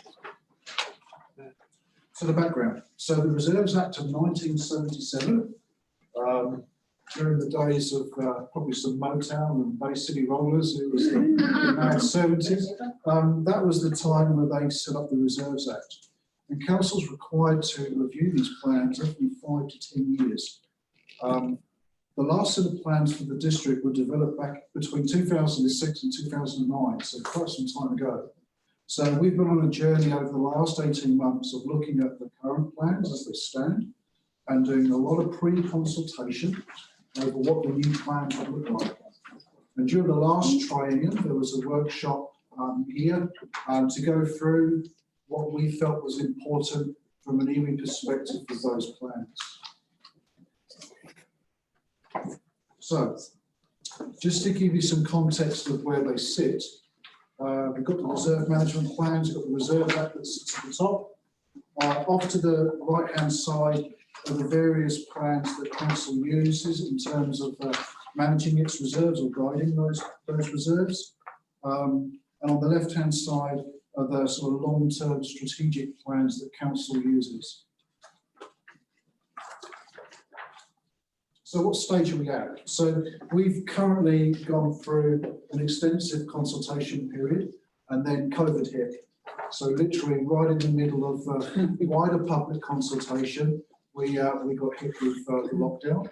On top of that, and alongside that, is our key stakeholder engagement. And part of that process is presenting these draft plans to you this evening. Next week, we've got the first of the submissions on the reserve management plans. Council's then looking at doing deliberations in August and then looking towards adoption of the plans in September. So we've got a few steps to go through, and these are actually statutory requirements under the Act, so we have to follow these steps. Okay, so the structures of the plans. It's interesting looking at that image. That was polo played in Johnston Park in, I think, the 40s. So it's going to be interesting to look at this in maybe 70, 80 years' time as to what sport recreation is played in our reserves. You know, it could be Kioraki, we don't know. So it will be really interesting to see how sport changes, particularly coming out of COVID. So I'll touch on a little bit of the history and the background, vision, objectives, policies, and the implementation plans. So the reserve management plans are split into certain areas. So we have a general policy summary document. So for anyone that wants to get a good night's sleep, that's the document to read before you go to bed. It's a lot of policy in there, but very important documents that we use at Council to be able to support how the reserves are managed. Aorangi Forest Kitchener Park Plan. There's a separate plan for that area, that significant reserve. Kowhai Park Plan.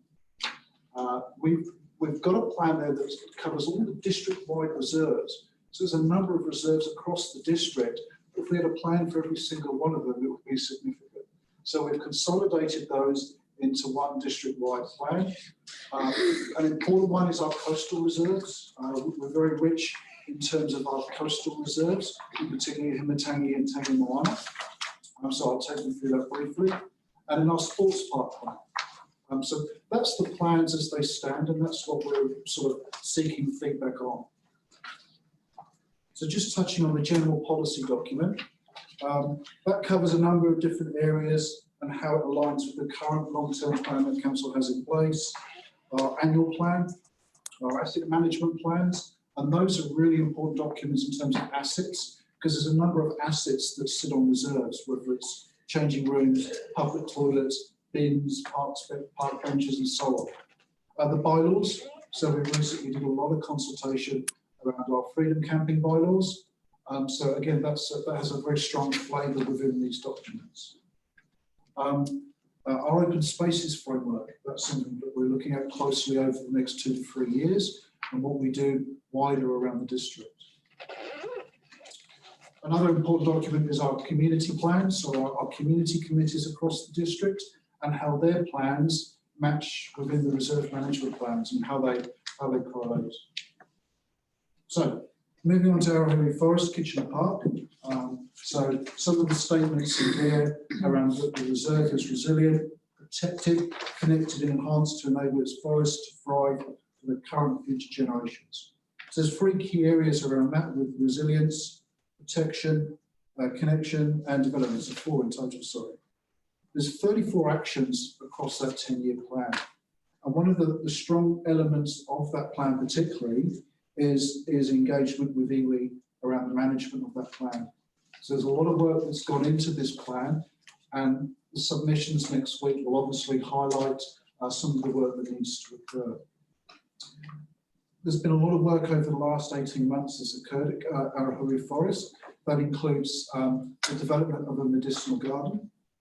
We know that the kiosk is up and running, and I think what's really important from my perspective and the team at Council is being able to tell the history of that land through whether it's through play or whether it's through place making. So you'll start to see a lot more flavour in our reserves around the history and what has occurred in the past. So that just gives you an example, and I'll touch on that in another couple of those slides. So Kowhai Park, that's seen for many as sort of the premier or destination park, particularly for fielding in the district. And again, a lot of focus, particularly on Kowhai Park, is the heritage aspects of Kowhai Park, particularly with the Tote building and the Centennial buildings. I think highlighted within this reserve management plans is the conservation of the forest remnant reserve that's there. I mean, that at one point covered the whole of the Manawatu. So there's a strong flavour within that plan, particularly to really protect and conserve that forest remnant that's there at Kowhai. Again, there's the connections with iwi and hapori within that plan.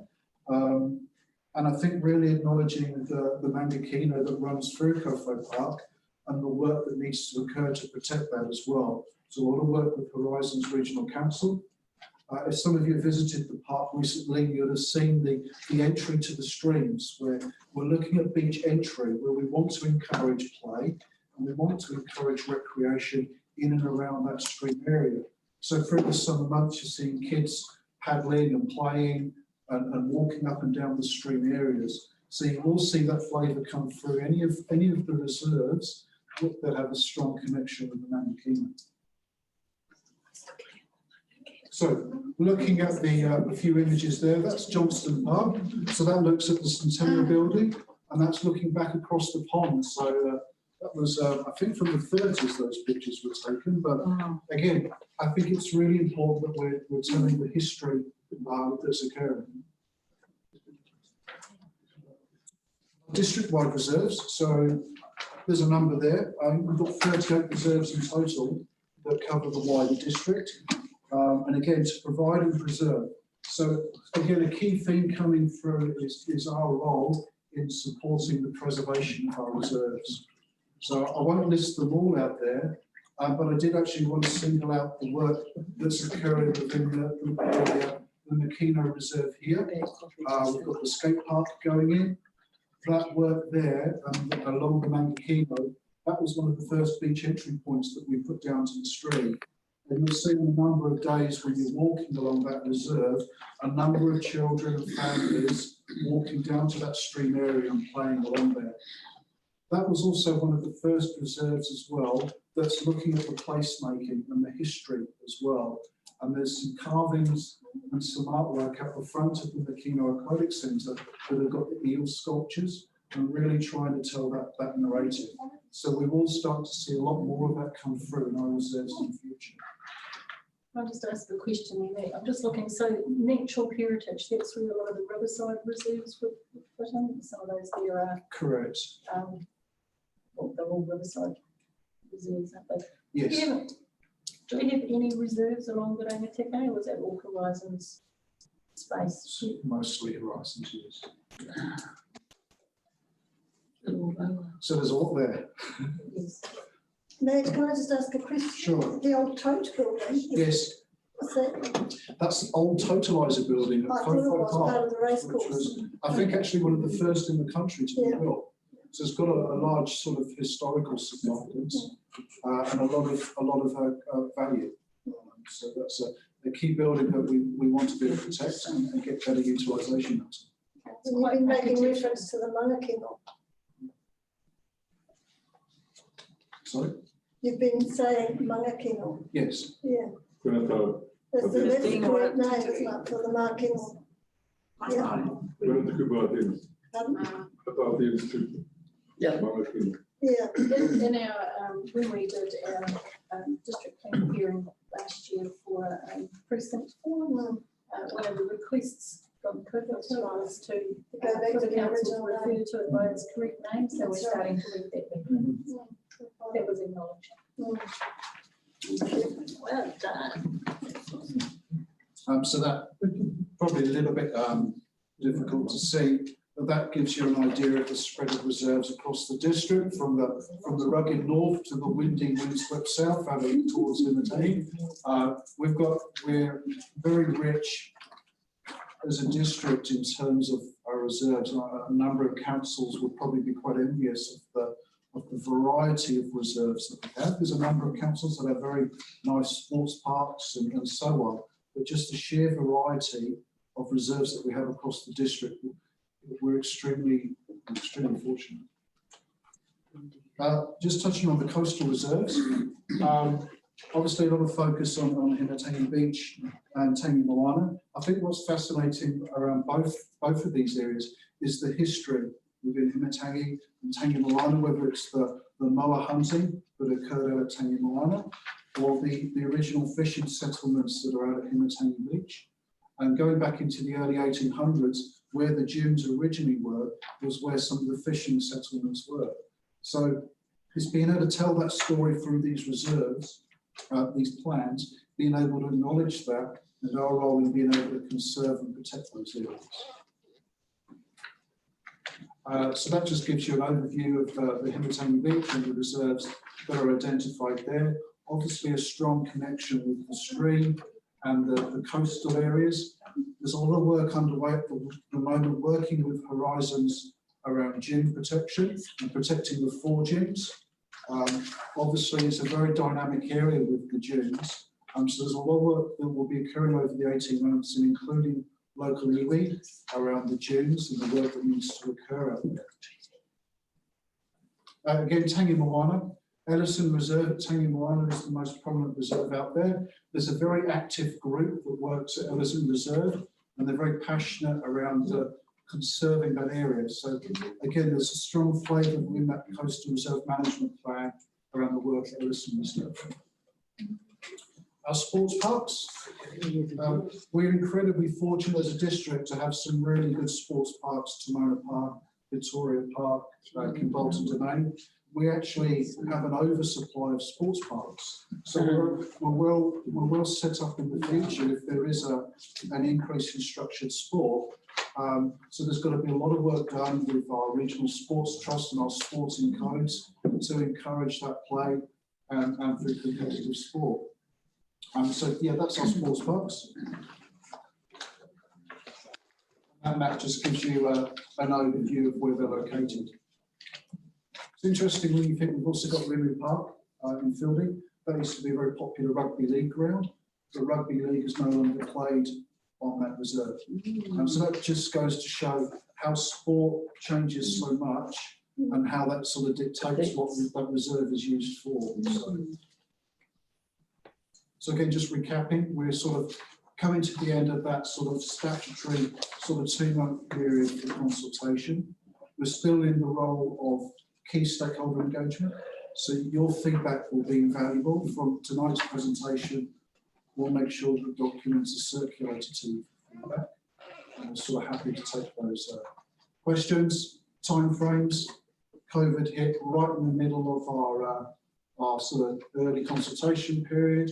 We're looking at hearings and deliberations for June, July, and we're actually looking at adopting the plans in September. So that's our reserve management plans, and I'm sort of happy to take any questions. Can I just check with you, Matt? So if this group wanted to discuss this at the next Tikona Heaven meeting, which we set the date for that, I mean, probably next month, is that a time frame that we can work? I'm happy to work with that. We won't be the council deliberations are not occurring until the 8th of August. So there is still time to be able to accumulate that feedback and then bring that back as part of that council. So if you like, you can discuss this actual next Tikona Heaven meeting, and I would imagine the walking and cycling one as well. Yes. Yes, so that is his taking note of that. So Matt, does that Coal-Fired Park, does that sit alongside Manfield Park, which was originally the whole racecourse area? Yes, although some of them have different reserve classifications. Some of Coal-Fired Park is zoned as just. Yeah, some of it's not actually reserved. No, exactly. It's been given as that money, public money, commons certainly. What was that? Oh, some of the land is actually a reserve, it's got different classifications, but some of it's actually not a reserve. But given it's had public money spent on it as a reserve, so yes.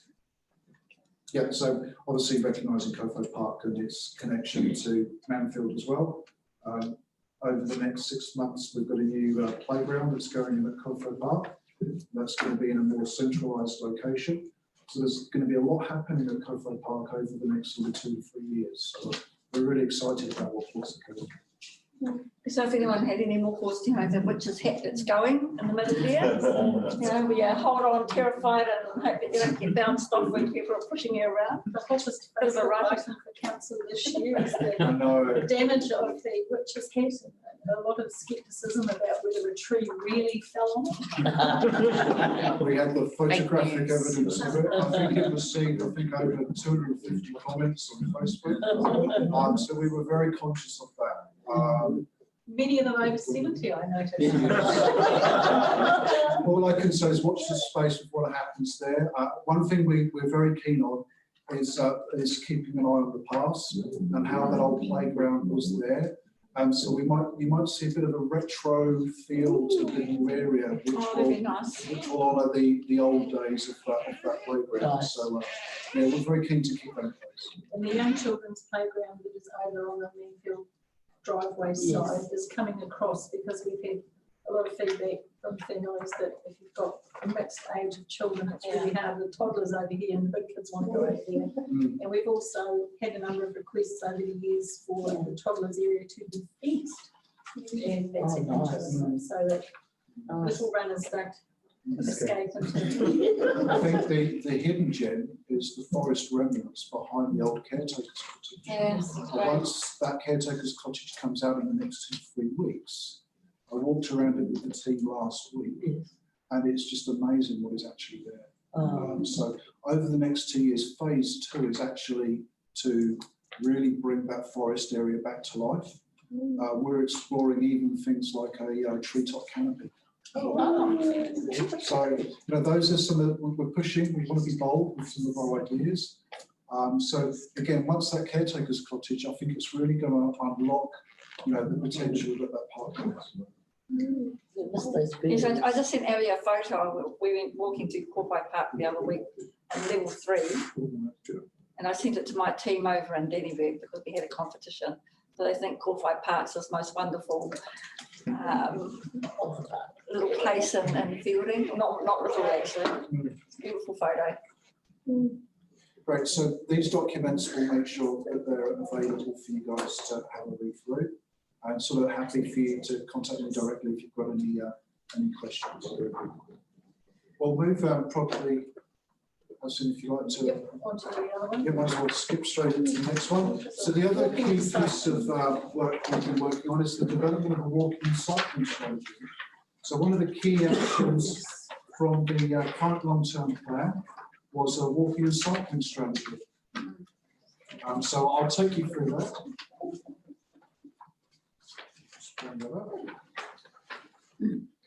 Thank you. Thanks, Harry.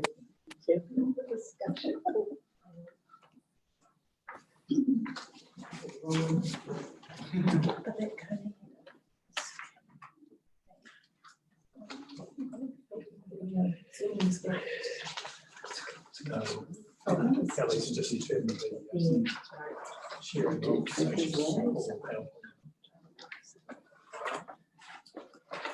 trying to get behind the Zoom to get the one I need.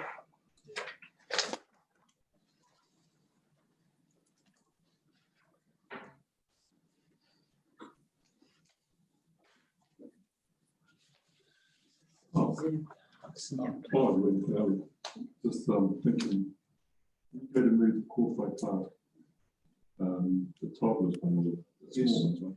Are you going to purchase new items, or yes? Are these other ones available for free distribution elsewhere? No, so we're relocating the younger children's playground to the new central area, and we're taking off a lot of the plastic. It's got that very sort of late 90s plastic feel to it. So we're taking all that plastic off and we're putting wood back in those areas there. So really, I think the plastic would look a little bit tacky when you've got a lovely forest remnant. I'll leave the plastic, just get the wood. And then you've got plastic fantastic right in front of it. It wouldn't look so good. So no, unfortunately, it's staying. Okay, walking and cycling strategy. Okay, so that was a key action, key project through the current long-term plan. Over the last sort of 12 months, that strategy has been in development. So there's been a lot of work that's occurred in terms of bringing that forwards. Again, we were due to finalise the strategy and then COVID hit. So on the original work plan, this was due to come to you guys back in February. Here we are. So process to date, there was a lot of work that was done throughout last year, and the plan was as we moved into January, February, March this year, was looking for the plan to get finalised and actually for us to start thinking about the initiatives that were in there. So that's just some of the key milestones that we've met. So pre-consultation, we received over 120 survey responses. So that was quite a large number from the district.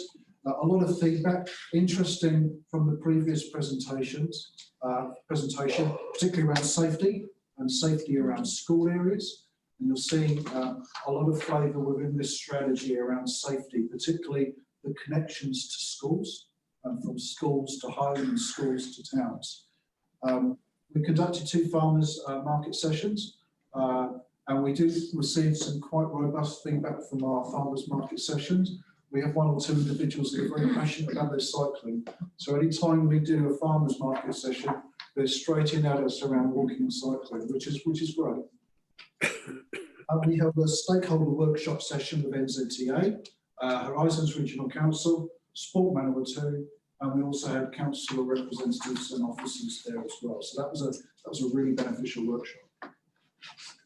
So the strategy is split into 2 key areas. Has a summary document at the front, so that's all got all the exciting stuff, and then we've got a reference document at the back that's got all the technical data that supports the recommendations. It's a pretty cool picture there as well. Okay, so the overriding vision for the strategy is walking, cycling in the Manawatu district is attractive, safe and fun for our community visitors. And what we've looked at is the rule of thumb with this is the 8 to 80 rule. So if you're on a road and you're on a bike and it's not safe for an 8-year-old or an 80-year-old, then that needs to be looked at. So there's a lot of work that we need to do as a district in terms of our walking and cycling and doing our utmost to make sure that we're encouraging walking and cycling in safe environments.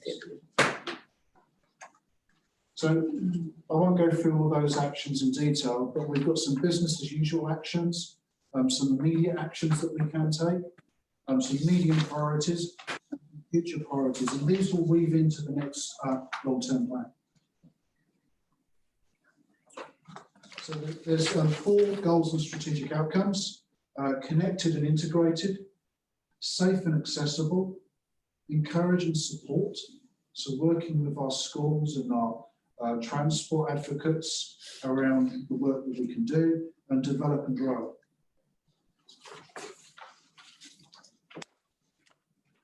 So the action plan, if we look at those goals, develop an urban walking and cycling route that provides connections. So there is an existing urban network within Fielding. There are aspects of it that work well, but there are aspects that are disconnected. So this strategy essentially completes the actual walking cycling network around Fielding. So there'll be a number of projects that will be proposed as part of the 10-year plan that actually will connect the urban network around Fielding. Another one that we looked at was making sure, where possible, can we connect Fielding with some of our rural communities? So we've received a lot of requests for walkways that would be either around Halcombe or around Rongatia, where potentially could we look at that investment? Is there a way of connecting Rongatia to Fielding with walking and cycling? So we're trying to look at different ways of this rather than just isolating our communities. So this gives you an example of some of the walking and cycling that we're looking at. So that picture there is of Precinct 4, and that's the structure plan. And you've got the Mangakino running from the yellow grid at the bottom, which is Fielding High School, and going all the way up to the top of Reeves Line. So one of the key projects in the next 10-year plan is the reserve that's going to run along the Mangakino and the walking and cycling way that's going to run from the top of Reeves Line pretty much all the way down to North Street. And that's going to be a significant connection for the town because it's going to unlock all the proposed development in and around Precinct 4 and enable a number of recreation and activity opportunities along that area. So that's just to highlight, there's already work underway, but that's going to be a key project for us over the next sort of 5 to 10 years. Safe and accessible, that's a really important strategy.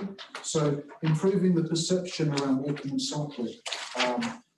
Through the submissions for the last long-term plan, we received, I think, probably a large percentage from people that felt that walking and cycling around the district in certain areas was unsafe. And to be honest, I would agree with that, most definitely, particularly from a rural school perspective. And some of the, you see when you're driving in some mornings, the kids walking to school, some are walking on sort of grass verges. There's an opportunity to do more. So we really want to look at making sure that our walking cycling is safe and accessible. I've put that image up as an example of what a number of other cities are doing and towns across the world is they're closing off streets at regular intervals and allowing people to access the street to actually play on it. So that builds up people's connection with that area. And I think in that picture, they were looking at doing street paintings, so they were doing chalk on the roads and so on. So there is an opportunity, particularly within fielding, for being able to close off streets at certain times and having events on the streets. So again, it's a way of breaking down those barriers and encouraging that activity.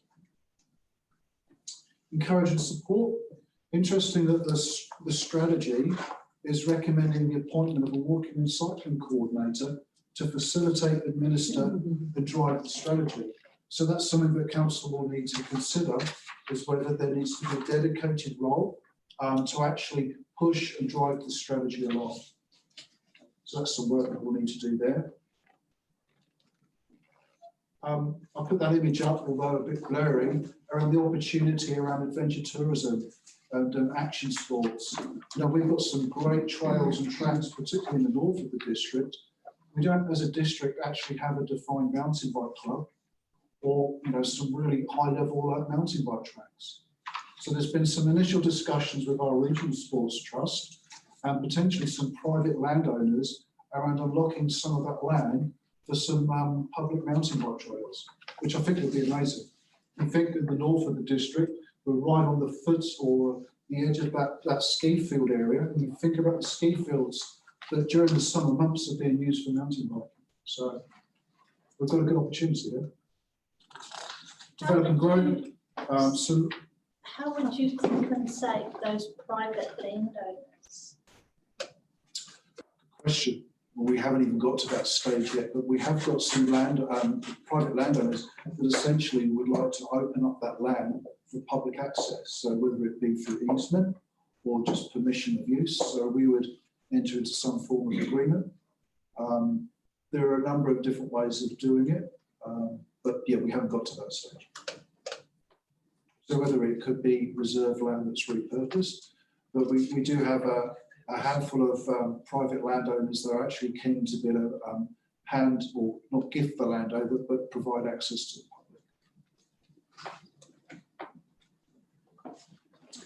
public. Develop and grow. So what we want to be able to do is actually raise the profile of walking cycling. So our signage and our wording needs to be important when we're promoting walking cycling. Just touching on this image here, this shows you the regional and national walkways that flow through the district. And so we've got a real opportunity to be able to capture and embrace those key routes that flow through the district, whether it's through the Bahomana Valley Loop or some of the Te Araha Trail that comes through and skirts on Mount Lees Reserve.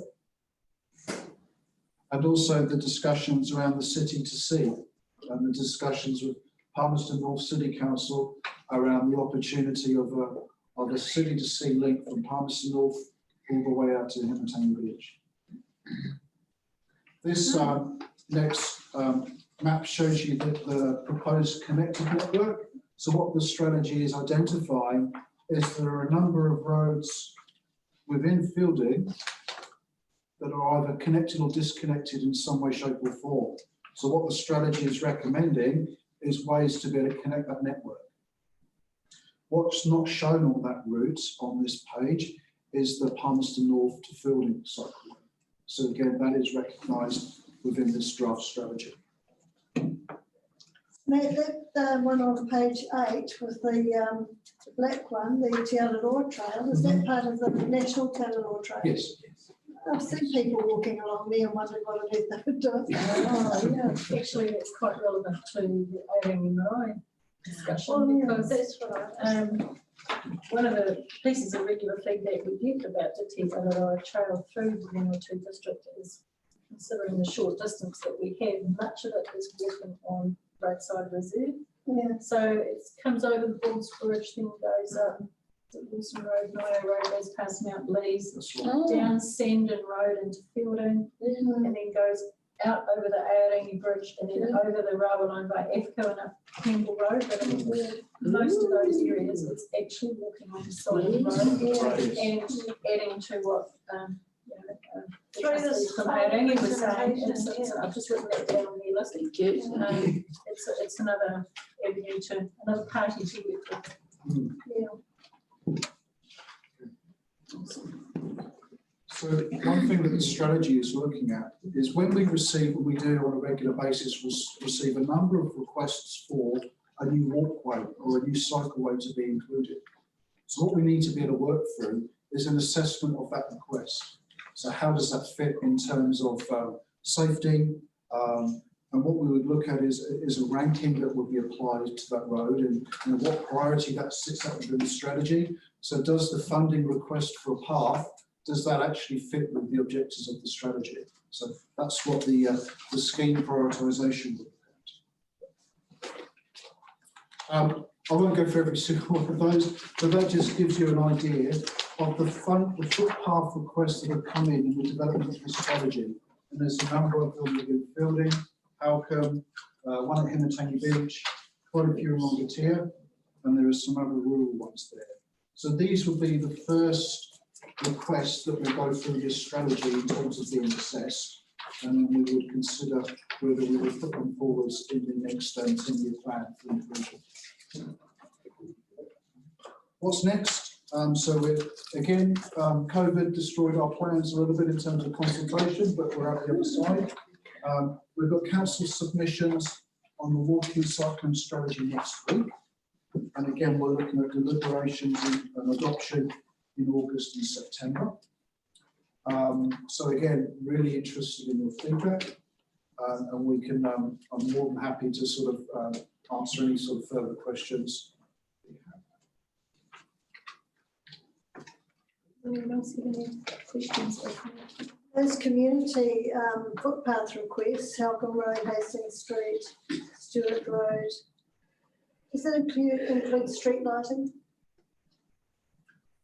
Good question. Probably at some point. I mean, we want to make sure that these routes are safe, but what you've got to weigh up is the level of investment that will be required for some of these. And that's why we've got this criteria, because we want to make sure that any walking and cycle track connected is really important. So whether that's connection around the township itself or connections to Fielding or other townships.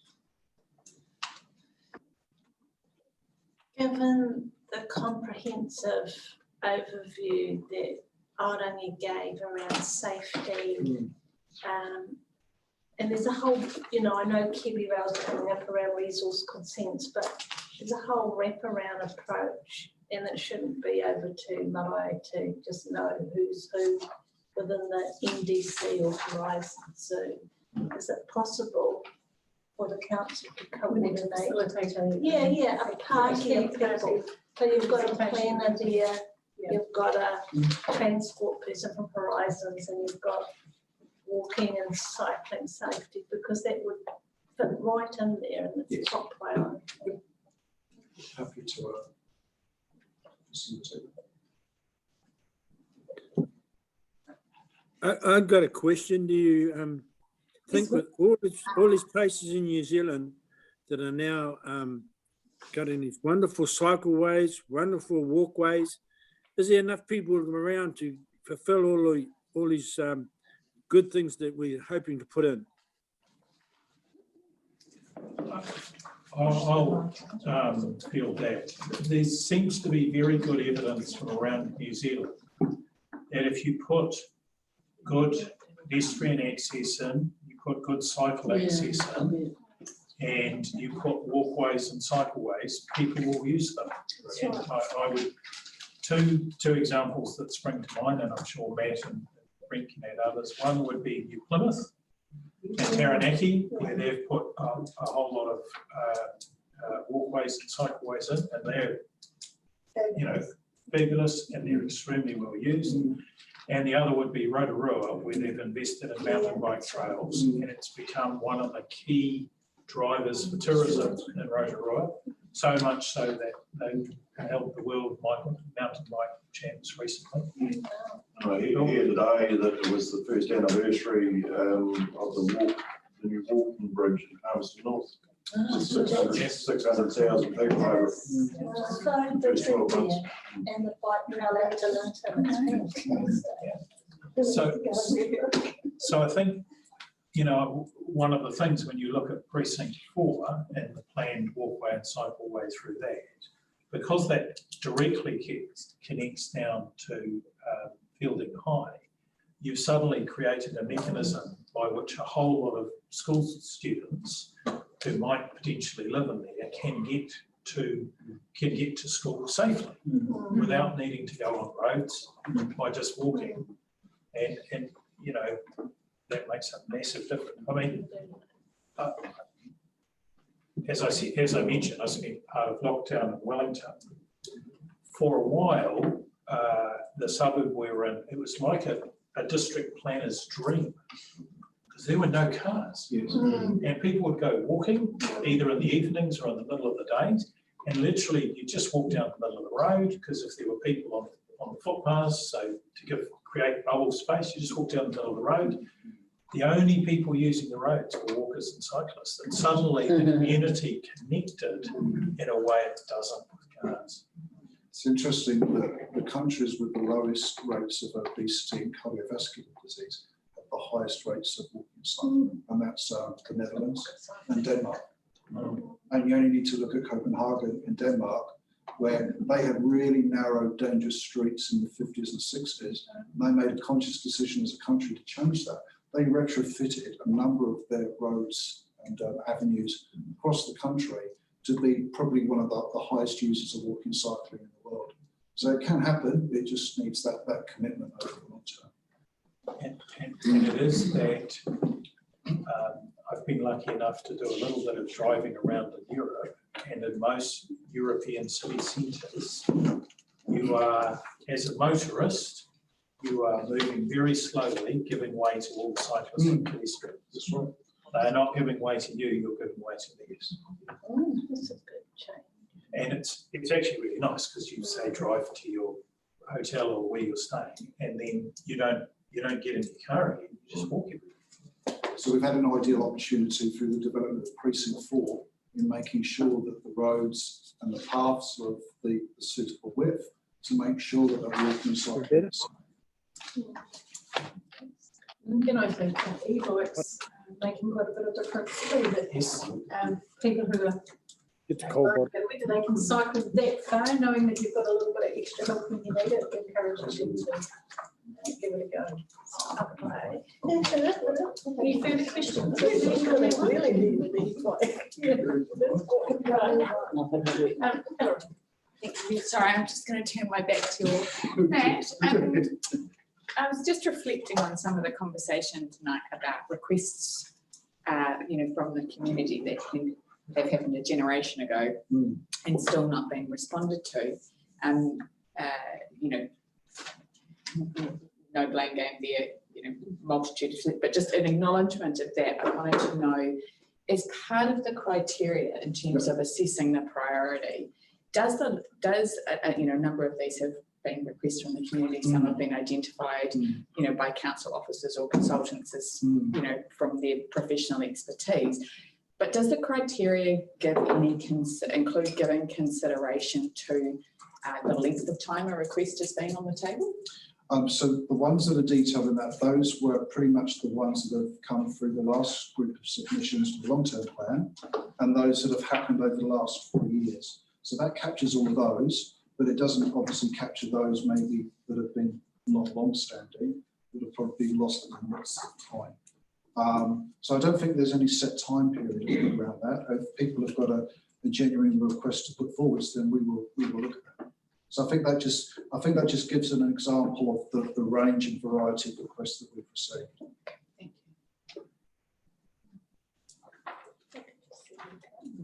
Thank you, Matt. Thank you, guys. Thanks. So there's 2 items here that can go to the next Te Kanehira meeting. Just to clarify, so the submission is next week for this group that goes to Kanehira and they contact, that would be suffice, or would they still visit? Yes, absolutely. Thank you very much, Matt, and you're welcome to sneak away if you like. That's a wonderful seaside community. Thank you, Matt. So that leads us on to the item about Te Kanehira, and I presume there's probably nothing to update because we wouldn't have been able to have a meeting, but I wonder if you would like to set a date tonight for your next one. Would that be helpful? I see that the 14th of July is the second Tuesday in July, is that?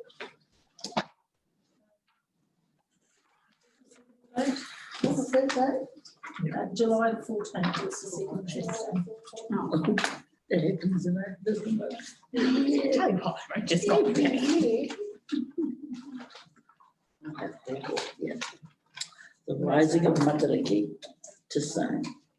Is that when it comes up? It's definitely a little while. So she's nice to report from Te Kanehira. We'd be interested in hearing from Rarity on activities over the last wee while, because his role went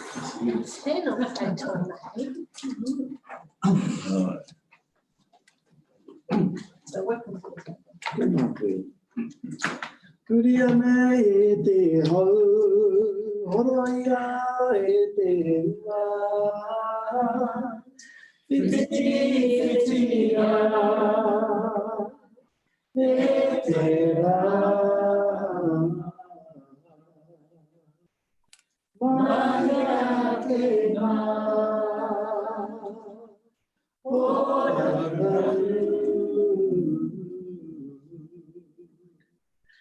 Ma te ana nahe, o tō miru miru. Ma te ana nahe. Tēnā tātou i te whare. Kia ora. Ka tika me waiata tātou i tērā waiata kuria i te hau mai ngā hau o te ao. Taino atu ki tō tātou nei ao te tai hau au. Reira tēnei te mangari rea atu ki a koutou. Tērā te kōrero a tāwhia o rere a whiowhia ana ki wangangi a tātou.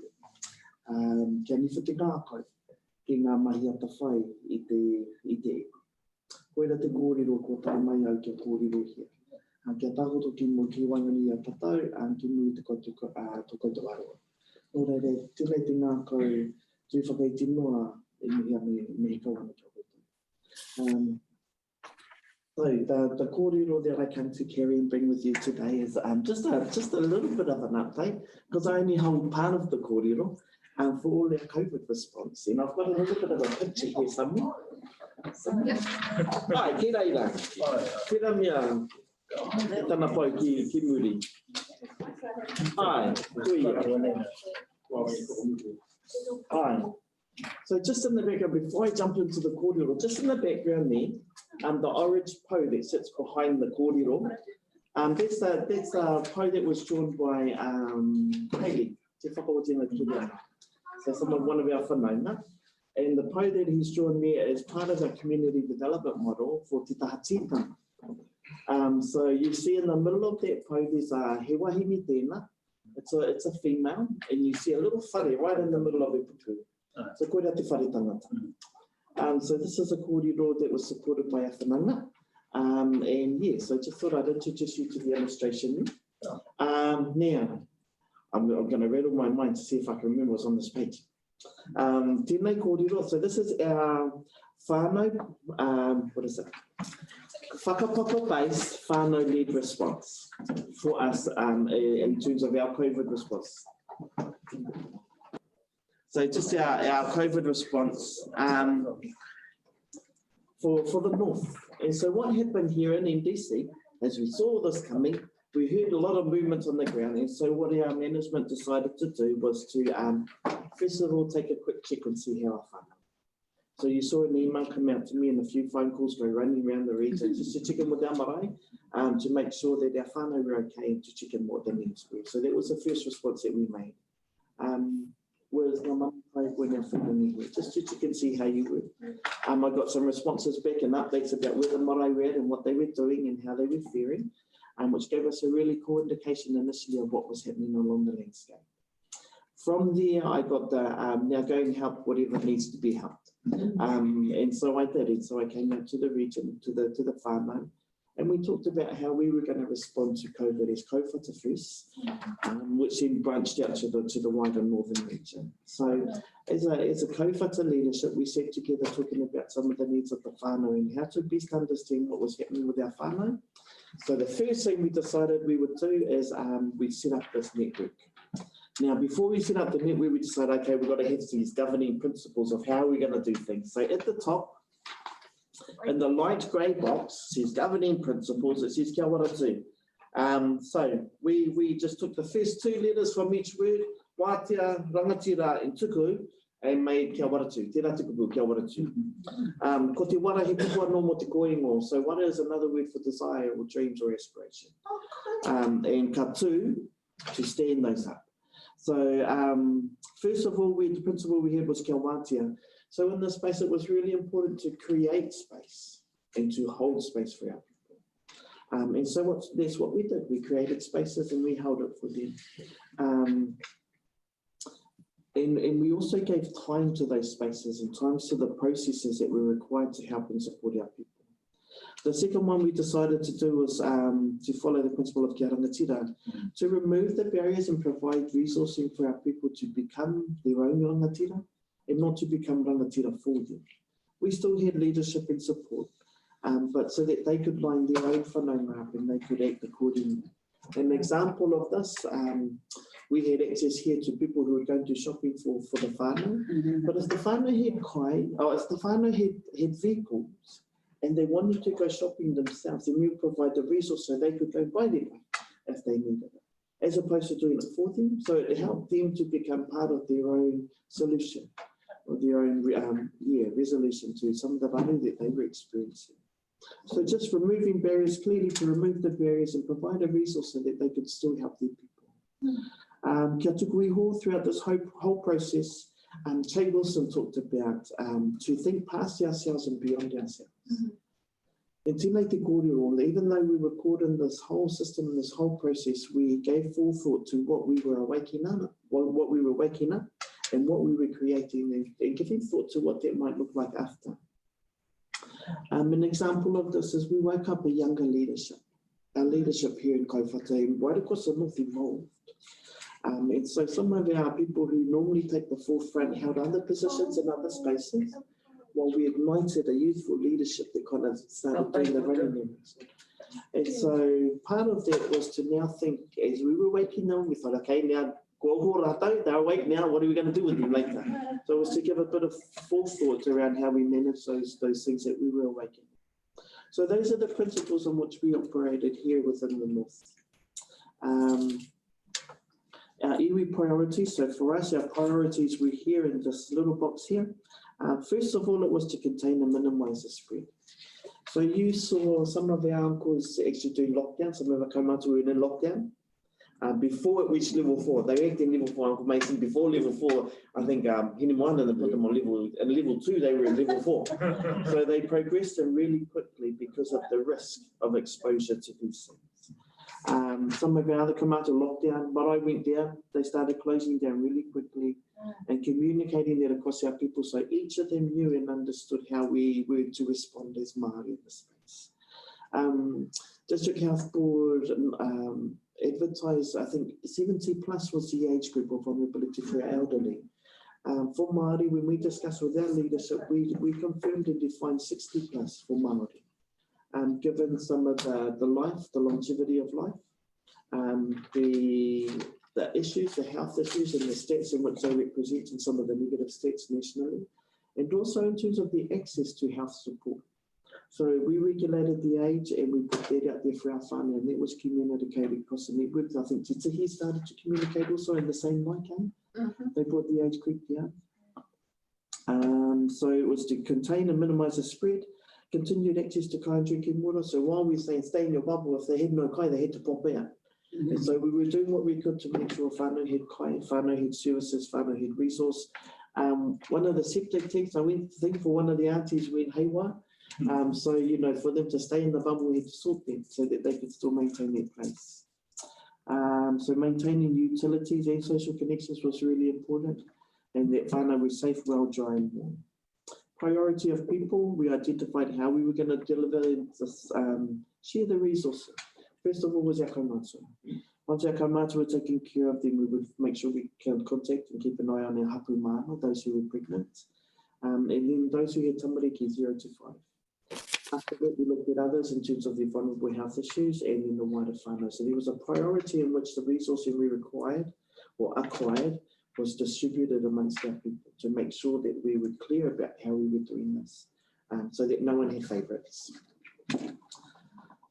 So that's kind of how the approach we took. In terms of the network itself, down here on the left-hand side of the page, this is the network. So when we talk about the iwa network, this is it. Iwa itself stands for the integrated whānau approach. So it was, we could have gone a hapu on iwi base, and we started iwi base, but we decided to regulate to a whānau approach because that included not only our iwi people, but also those who we had a korowai of manaki over in Aorangi. So that we gave forward some consideration to other Māori who lived outside of their tribal regions, but within there. So that was the thinking that went across. So kua rangatira ki o mā te whakaaro ki a mātou. So the process went like this. When we went to Tuareg, we thought, we haven't yet set our model where whānau sit at the top. So we thought, well, this is going to be the model. So the first and foremost was whānau, and it's at the top to remind us that whānau are the reason that we're here. Whānau are the purpose, and they're the drivers for what we were doing and how we were doing it. And we needed a physical reminder of that. So we put whānau here. Whānau naturally in the north kind of had their spokespeople, the people who would speak for them or they go to for if they have raru or advice. So it's a natural progression that they would have a whānau representative that they reach to.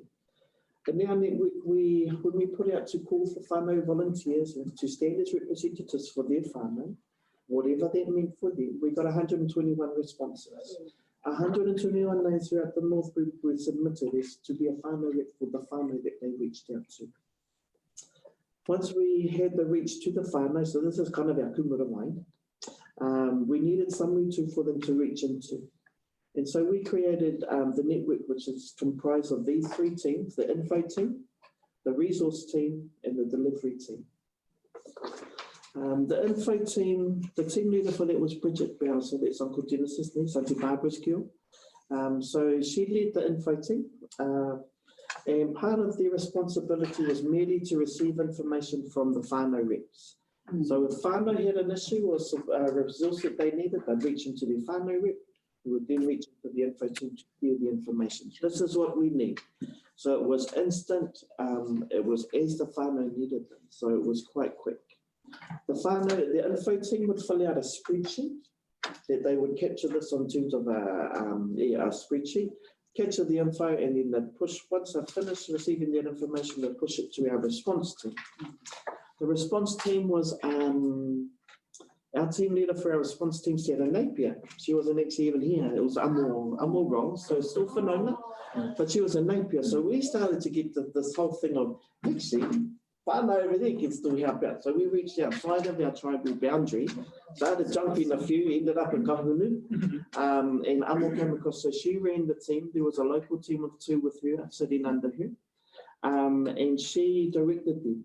So the response team was responsible merely for lining up the need with whatever the resource was that we had. If we didn't have the resource and we weren't able to respond, the council would respond directly. And so it was either an iwi or a council response here. The resourcing set with the response team. They'd line it up and say, yeah, this is what they need.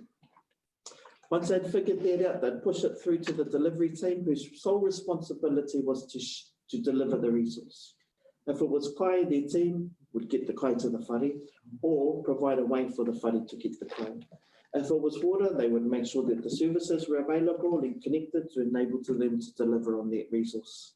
So the delivery team would deliver the resourcing and would do the full loop right back around to the farmer. So the council, as part of the delivery team, the council was responsible for manning and staffing the delivery team. We had 4 people in our centre who would sit as the delivery team and deliver the resource in and out. We had our EOC, our whānau here in the EOC working. If there was a resource that we couldn't connect with an iwi, we would come to council and they would connect for us. And they were really quick, really quick. Yeah, so we were able to deliver to our whānau using that network. Now, this is not a new approach for the North. We've always worked this way. We've always talked to each other. We've always jumped the fence within the North and, you know, here you go, here's a koha for you, here's one for you. So this is nothing new to the way that we've operated in our histories and in our time today. And so we merely wrapped the pretty box around something that currently exists with our people. This is how we delivered on the needs of our people. In regards to the network itself, including the kai, so Whanau Commissioning Agency, they gave kai to us through Titihi. Titihi secured some significant kai resourcing through for us in our local area. So this is the kai we deliver on the Saturdays. So they helped us secure some of the resourcing. They also helped fight some of the systemic battles or systemic issues that we were facing. They helped to alleviate some of those barriers in those spaces, especially around funding. So they provided those. Right across, if we look at some of the results, this network itself was fielded, so these 3 teams, 15 people, 15 volunteers, 4 of which were staff members, so 11 were iwi based. It was important to have iwi at the forefront because our whānau responded really well to Māori, to whānau. And our iwi roots were really good because one of the conversations we had was, how are you? You know, this is to our whānau in the region. I'm good, thank you. Now, when I hear you say I'm good, and I know there's an epidemic on, this is what I'm hearing. I'm hearing I've got about 12 kids in my whare, 3 adults, got no kai, and I'm too whakamā to ask for help. Is that what you're saying? I'm good? Yes. Okay, let's have a conversation. What do you need? And so we would have the conversation. If it was prescriptions, council would deliver. If it was kai, we would support. So we found ways to work through that. So the whānau reps were an integral part of eliciting information, but also sharing information. They would drop information that we needed. Tangihanga process for kaiwhata was provided out to the regions, and so people had a way of understanding what was going on. Level 2, when it came back to level 2, this is the process now MARAE open. This is an opportunity to have a look and see what we're doing and how we will run our tangihanga process with 50 and under. And so there was an opportunity to do that. In the info team, there's a little comms team tag down here. Comms team was run by one of our whanaunga over in Melbourne. And so she and her nephew, they were delivering on, if you've seen the Ngā Kaitiaki on Ngāti Kauwhata page, that's the work that they took care of. So the comms and stuff that went out, the information that dropped, the way it was presented and planned, the thinking behind it, all came from Melbourne. And so this was the thinking. We started to go international. So yeah, kia ora mai. So that's how that ran, that's how it went. In terms of kai packages that we were able to deliver, so we weren't just giving kai out, we were actually taking kai to some homes who actually asked for the kai. So the boxes that we delivered were given on a needs basis. Total kai boxes provided to the region after our next 2 deliveries will be 2,905 boxes.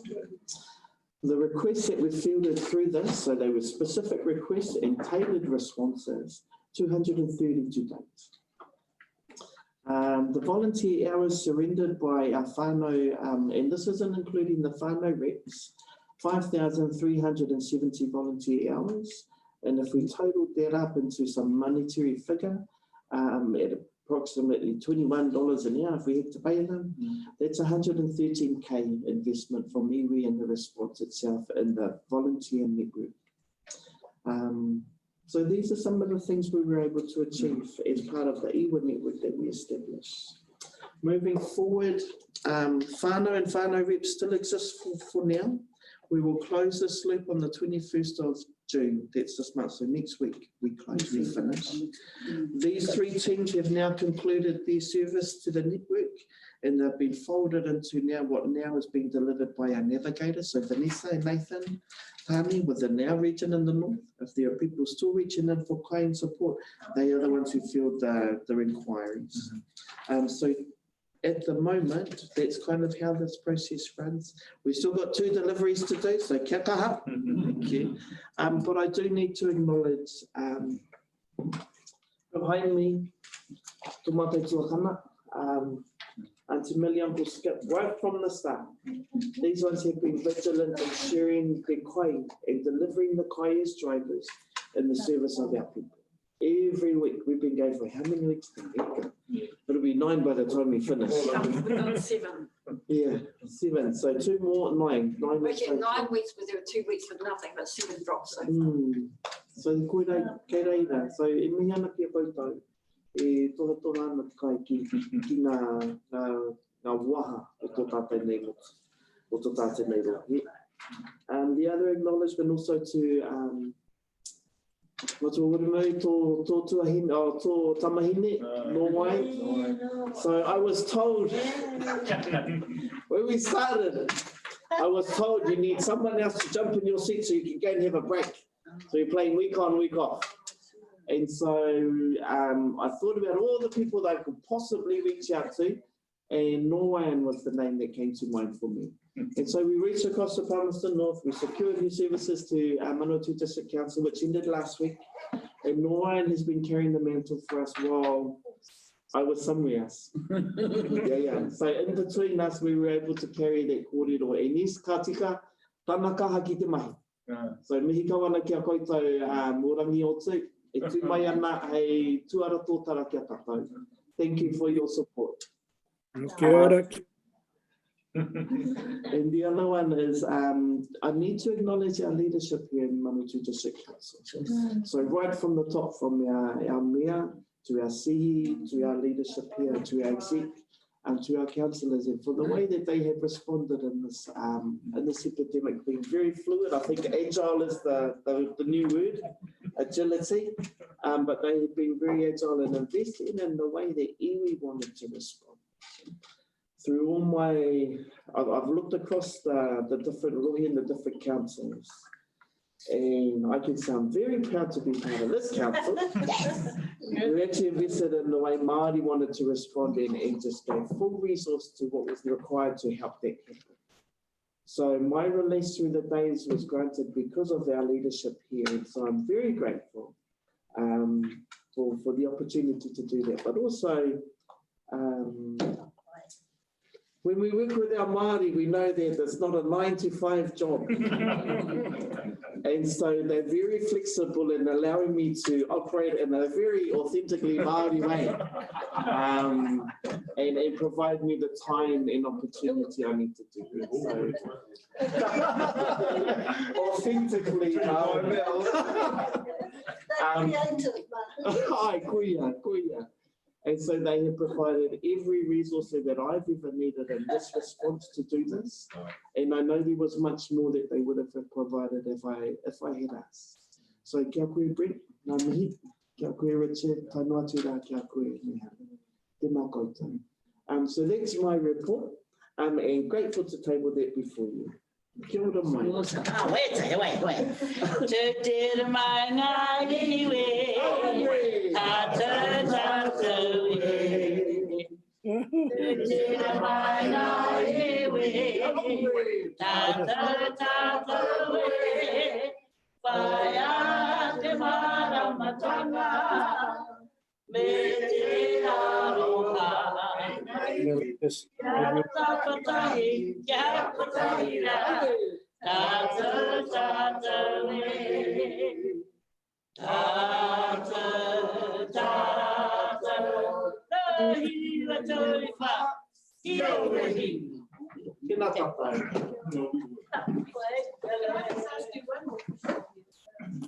As well as COVID, we had quite a significant drought in our rural area. And how did our rural cope during the dry time, especially for rainwater collection? I know that there were some requests for support for water, and there were some homes that were actually required some tankers to go out and to refill the water. Some of them weren't able to either contact the services that were required to enable this to happen, or weren't able to fund the refill themselves. So council responded directly, and those were all funded by council directly. So nā rātou tūtu. Yeah.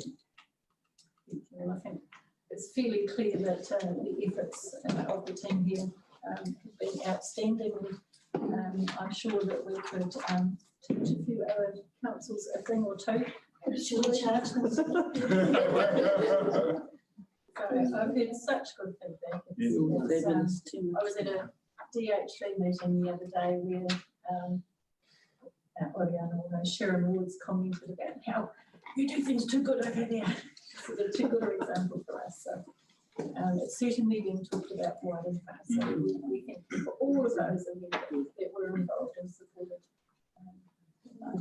Can I just make a comment? Yes. Alison, that whole process is so interesting. I mean, I think you've got a whole lot of researchers in your hapu and your iwi. And you know, I actually think what happened should be documented, should be reviewed and assessed, and have some recommendations, what worked, what didn't work. All that, you know, it's such an interesting cope-up. Funny you say that. Here's what comes out in about a week's time. It's a formal report, and so what they've named the report can be. So it's an assessment of the whole process and the people. Yeah, because you compare this one with the pandemic back in 1918, and those hapu that lived up the valley in particular, you know, they survived. Probably they survived because they cooperated together. They didn't have access to medical help or hospitals. You know, there's so much you can kind of align with that and how they survived and what they did, and they did this. But the other thing is, we were in the position where we were told you're high risk, you stay there and you don't go outside, which was actually, you know, fine, fair enough, but was really hard. And to see everybody else buzzing around doing things, you kind of felt a bit helpless. But the other thing that I and other people in my age group have found is that we're not actually racing to get out there. We're still a bit, you know, reluctant. Yeah, so it's been an interesting experience, but thank you for that. You did a wonderful job, you and all your helpers. Rāri, can I say, we're forgetting one thing, and I know you got your back to me, but I think if you were close, I'd pat you on the back. You have done a wonderful job, and you know, good leadership shown by all. Kia ora. Kia ora mai. Yeah, how are we going for time? We've got one more item, two more items. More items to go. Are we all still comfortable? Did you want to? I just don't know. So I presume it was the operations responsible. Brent was just going to provide the... Brent's got a wider perspective. Yeah, just but also it's really just to fill in a few blanks. Look, Ra has spoken a lot about the EWA response, which was fantastic. So all I intend to do is tell you a little bit about how we organised ourselves to respond to COVID-19 and just some of the statistics that I think make for some interesting reading from what we covered off. So Ellie is just going to share a EOC structure. I'm going to put a diagram up. I'm not going to spend a lot of time on it because it's rather late in the evening and it's probably something that you don't necessarily need to know a huge amount of detail on. But what we do, civil defence and emergency management, generally speaking, is a core part of what council does, and most of you will be familiar with that, given the council's response to things like flooding, weather events, other bits and pieces that we've dealt with over the years. The response to COVID-19 was no different. There was a national declaration of emergency. And actually, in response to the pandemic that was happening, we were looking at some of the risks as back about late January, early February, and starting to look at what processes we needed to update and updated our pandemic plan in the organisation. As we got into February, obviously things happened extremely quickly from that point. It became very real for New Zealand with cases arriving. And of course, you don't need any reminder of how quickly things happened. In March, we went from business as usual, sort of normal life through alert level 2, alert level 3, and very quickly to alert level 4 in the space of about a week. So the diagram I've put up there is what's called the Coordinated Incident Management System. Now, it won't go into a huge amount of detail, but that is a standardised approach that is used in New Zealand and throughout other places in the world about how an organisation should set itself up when you respond to a civil defence emergency. So that's utilised across regional governments and local councils. And basically what each of those boxes up there either represents an individual or a group of individuals who are working as part of our emergency operations centre response, and Ra's touched on that acronym, the EOC. So as when we hit level 4, of course, we sent everyone home to work from home. We closed all of our facilities, our swimming pool, our library, and we set up, we already had established our EOC operation, and we set up 2 teams. In order for us to make sure that we had staff separated, so if there was any infection or any spread within the community in the Manawatu, that we could do enough to keep people safe and separate so we could maintain an emergency operations centre response. So I headed up one of those teams. My colleague Hamish Waugh headed up the other one. So we were the controllers, so that's the white box there. And then we had a huge number of very committed individuals that worked with us as part of that.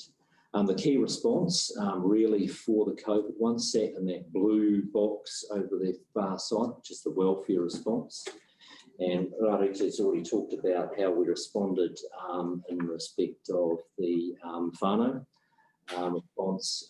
And what we did was concentrated on those people who were considered high risk. So we've already touched on that. There was the over 70s and over 60s, the Māori community, and all of those that were immunocompromised or had some other reason why they did have to remain isolated in the community.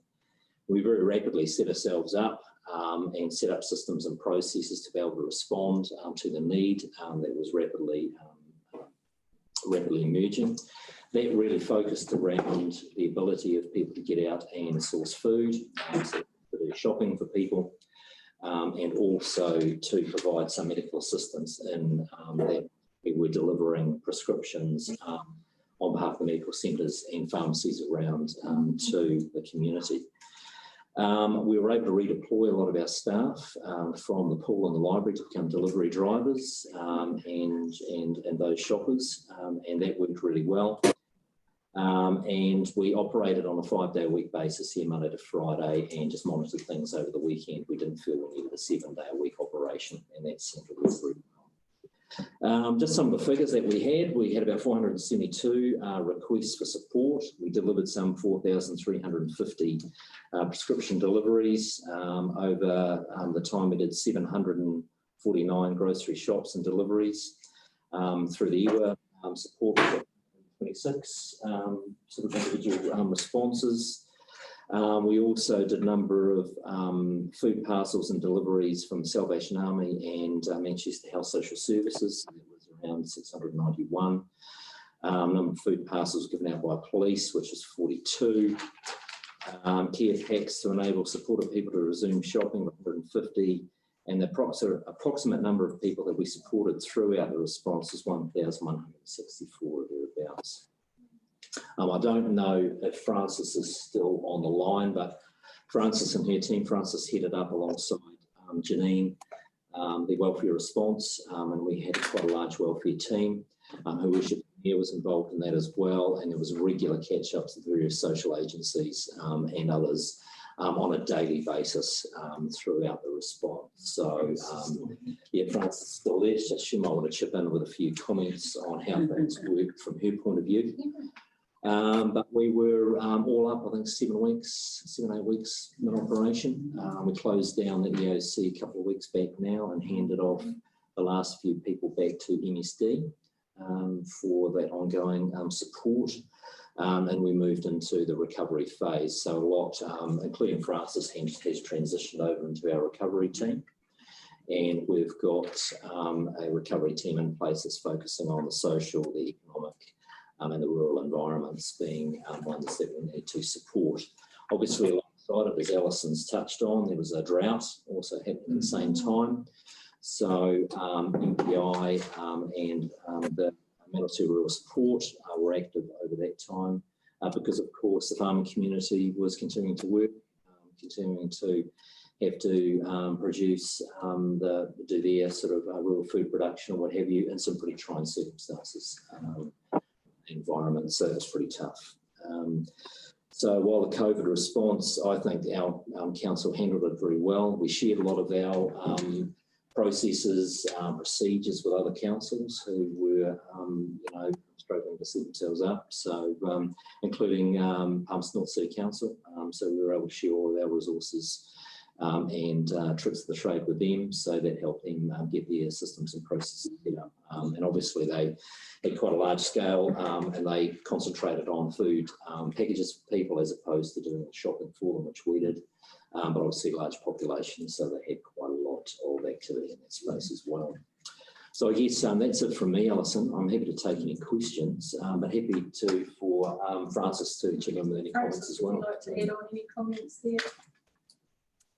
Thanks, Alison. Thanks, Brent.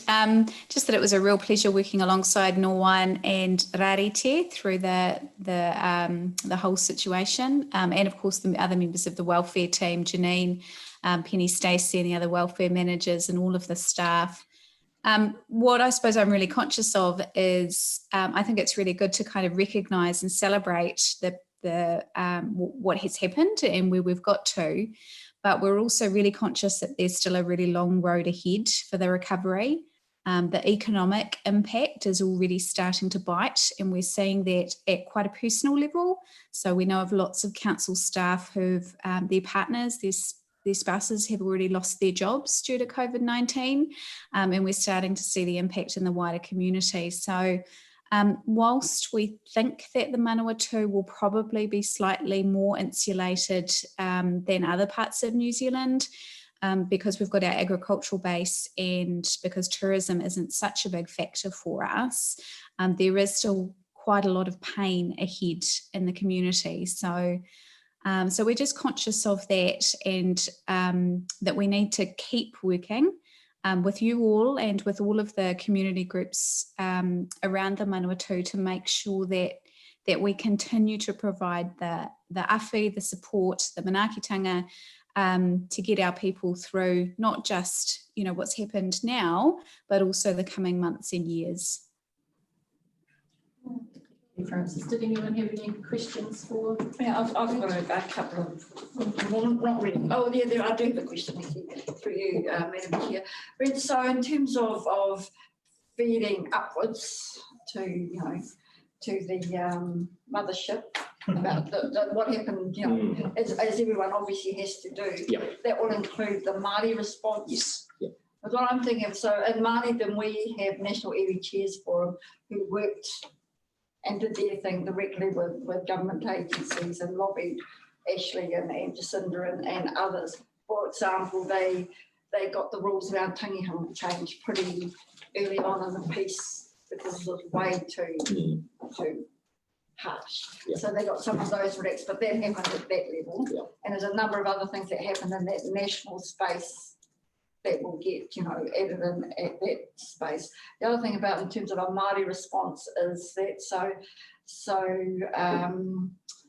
there were other things that adding to that, like the community flu jab session that happened that came out of the PHA, out of Think Co-order, and a number of other things, like for instance, we're still involved with a whānau direct program, which is about providing things for families in need, which is related to COVID-19, and it's probably the tail end of things that are also supporting, if we call it the recovery phase, those types of things. So there's a whole lot of things in Māoridom that there was the immediate response and the things we've seen through iwi and the other groups that were working around. That's someone needs to take note of, because the other thing that we found out through CDM, whatever it's called, was that as we got to the end, then people started reverting back to, for instance, Salvation Army, Barnardo's, those bigger organisations. You know, they learned some lessons too that, you know, you actually should work with other people because it's actually quite a good thing, which is something that we do automatically. But the things that we do have kind of gone to the side, and it's, you know, these organisations, those traditional organisations that have come to the top again. And so one of the conversations we've had regionally is how do we capture our things and how do we celebrate them? Because we're not used to celebrating our stuff. We just get on and do it, and then we all disappear back to our jobs or doing whatever we do.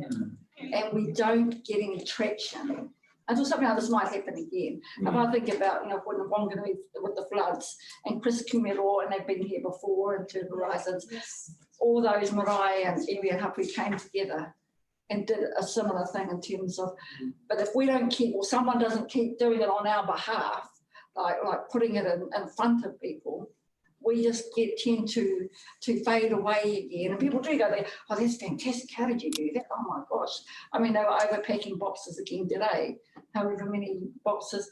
I'm sick of looking at hygiene packs, but I shouldn't say that. But we've got another week. Next week, all our people have gone back to their normal jobs. So we're taking people away from their normal jobs now to make an extra effort to keep on doing these things. But it will largely, as we go up the line, it starts to dissipate and people stop talking about it. And you know, we need to make sure. And I'll tell you why Tararua District Council didn't respond as well. It's because we don't have someone sitting in Tararua District Council. We don't have a Rariti or a Jean and you know, sitting there to remind people. There are people working on the ground, but there's no one at that level. That's why I didn't want to be telling Sharon that too. Because it's very difficult to get any traction over there, and that's because we didn't have anyone in there pushing and doing that type of thing. And things could have gone a lot better. But I will be saying to them, from my perspective, that was the missing piece, because they haven't got any room there, or they haven't made room, even though we pushed for years. So, you know, we can keep going on about our stuff, but it's actually not us, it's you guys that have to do it for us. I think there's a couple of things. One is we always do a debrief for these, and we'll, up to this particular event we will as well. There was some significant lessons learned from the work that WHARE has done, and that'll be captured as part of that as well. Also, one point I would make is Chris has actually been appointed to the coordinating executive group. in the senior group, which is good. So that's great. So there's, we did have a challenge for finding somebody. So it's great that Chris is, been nominated to that. So he'll be joining the coordinating executive group, which is great. So that will help. But also, I must admit, we found some challenges operationally when we started. There was some challenges with a lack of information flowing from NEMA through to the group and then to us. There wasn't a lot of information flowing, to be honest. So we just got on and set stuff up, got our processes underway. Ra was, working, on this work as well. And there was a few sharp elbows and a few sort of, a few butting of heads from time to time, but we had to set up the systems and processes that work for us and work for our community. If we didn't do that, we were waiting for others to sort of make a call, nothing would happen, so really you just get on with it and do it. And then actually some people took what we did and liked it and implemented aspects of it. Others did their own thing, other councils I'm talking about. We worked a lot with Salvation Army, Manchester House, Social Services and others.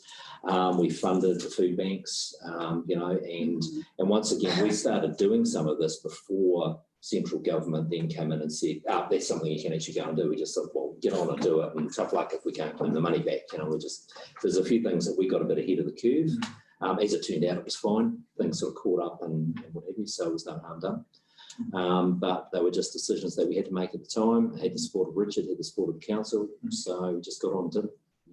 Brett, how did our communities of near Kiwis get on? It was interesting. We, I think, quite well. We didn't, we didn't really make a distinction as to, who was who. Anyone who wanted support sort of got it.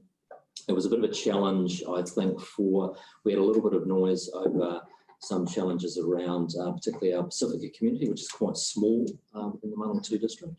But I think that was a bit of a storm in a teacup that sort of took care of itself. There was a little bit of sort of, people unhappy with certain services, but I think there was more a misunderstanding about what was happening in Humberston North rather than within the district, and it sort of flowed over to us, which I think sort of got sorted out. Yeah. But aside from that, anyone who came through our contact centre, called the council, or came through the 0800 number from the group and was referred on to us, got dealt with. We weren't really concerned. We did a triage, just to make sure that they were in the right district. We got quite a few queries from people out of the district in Portowhenua, Rangitikei. We were able to direct those back to the right place. But we triaged them, and if they needed support from us, we could provide it. If they needed referring on to other social agencies, we did that as well. Through the chair. So I do want to support the whole documenting of a Māori responsive thing. So, your diagram captures part of the story, but what is unique about the outreach, and when I look at the packages, 25% linked to Māori, that is because every time you hire a Māori in terms of principal advisor, you open up all the relationships. And that's a message that local government, Solgum, whatever, needs to hear as they wrestle with the mysteries of reaching Māori communities. It's simply every time you hire at the proper strategic level, the gates open. And so that's what you guys have done, and you've worked with that advice, and so I think that needs to be noted. Also, did you build a profile of need and poverty, or people who are vulnerable and need more support? Because it tells a story about, we've got to recover now, and it's a real opportunity to do things differently and work with communities differently. There might be something that Francis wants to comment on, but we certainly saw a huge peak, in terms of those needing some support. But as we moved out of lockdown into level 3, level 2, a lot of those people were able to again support themselves, but there was still, people there that we did become aware of that were probably in need in a greater sense than what we were.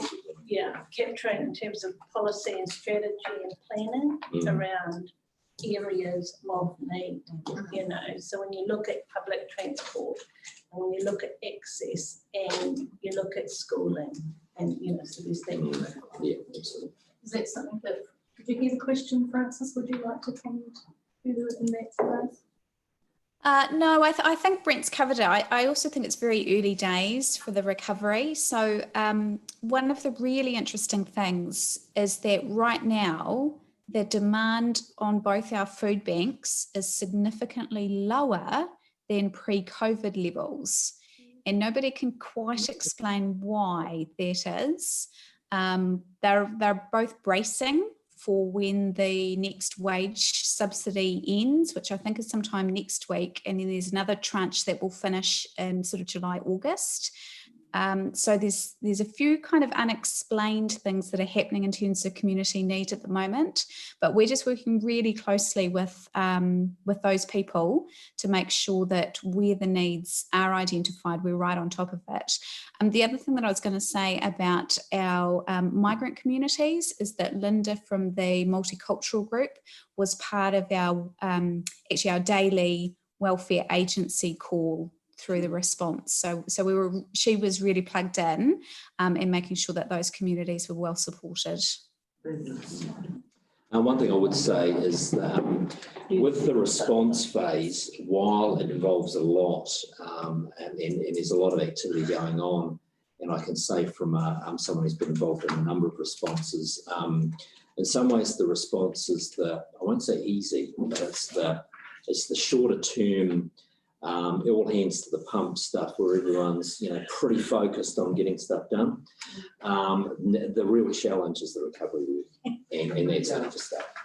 And you see that from other events that we've been involved in, 2004 floods, 2015 floods. You know, you can be doing recovery work. 2015 is a classic. We're still doing fix up work on bridges and roads 3 years, 4 years later. This, as Francis has touched on, we're only just at the real tip of the iceberg on what this looks like. I think this model, the Māori model, Iwa, is incredibly sophisticated in its thinking, and it needs to go somewhere, guys. And this is not to take away from your stuff, but I think this is quite a sophisticated model, very simple, lock it in, and you know, get it somewhere nationally. So, because we don't want people to struggle. Those people in Rangitike and Horowhenua are our people. You know, the bulk of our people spread along there. So we just want everybody helped. And this is about helping us promote good Māori models of inter-whānau whakapapa models, okay? And then I just wanted to share a story. Because I had to do an assignment over COVID-19. And so I looked at what our whānau did in the valley.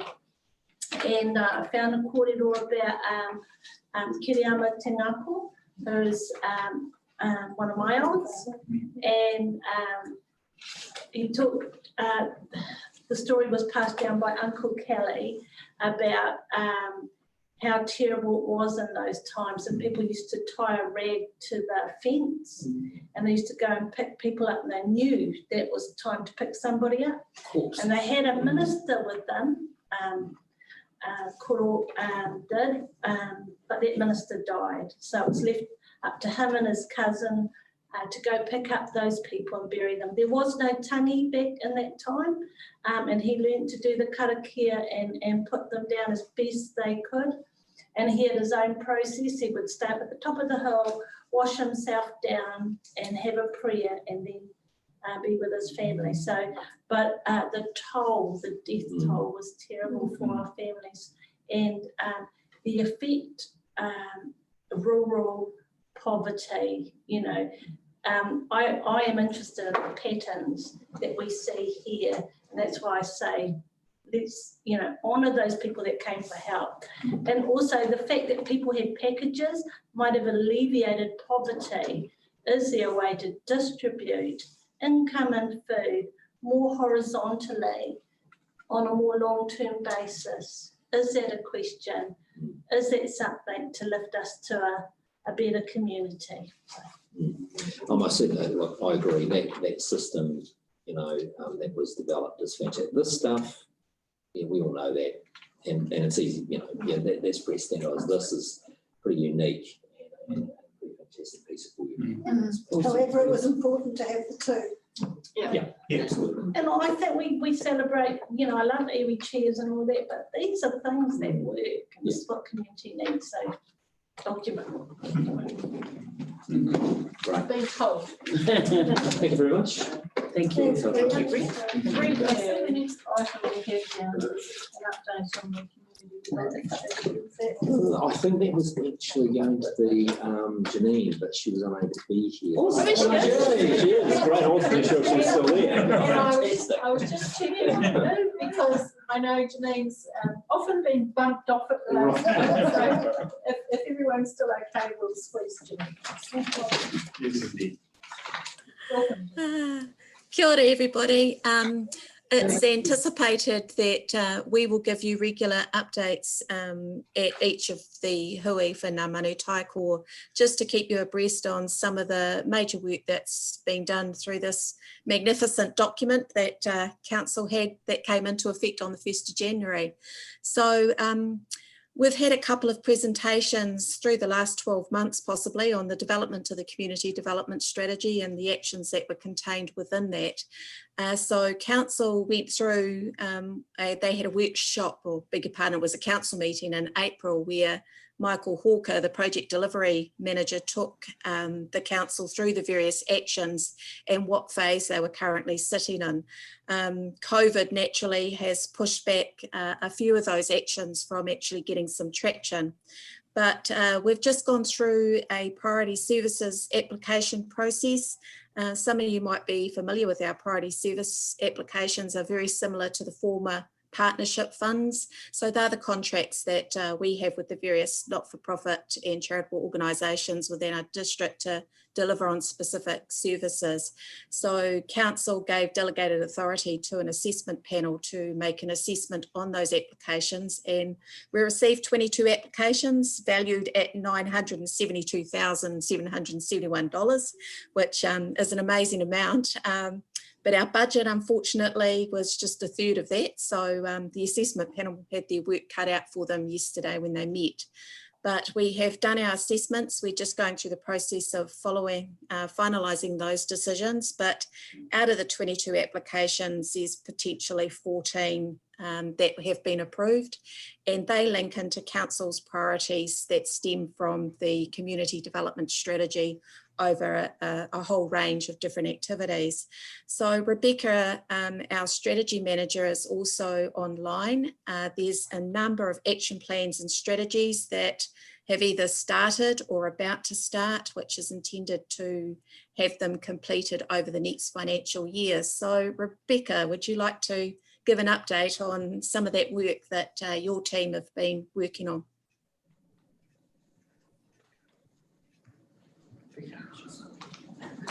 Rebecca is still there. I can control my sound, but I can't control my video. So the host will need to turn my video on if I am to be seen. But I can. Yeah, Ellie said she's tried and she can't get it to work, but we can hear you fine. Oh, here we go. Oops. Hooray! Hello. Except she's muted. Except she's muted. Oh, unmute. Now you need to unmute yourself. I can do that bit on my own. Yep, that's good. Right. My main area of responsibility with the community development strategy is overseeing some of the kind of the bigger, chunkier action points within the strategy. So that is primarily the seniors action plan, developing a seniors action plan, which aligns with the national strategy for seniors, the development of a youth action plan, and the environmental strategy, which we are starting to put some thought into now in terms of developing a project plan for how we go about developing that strategy.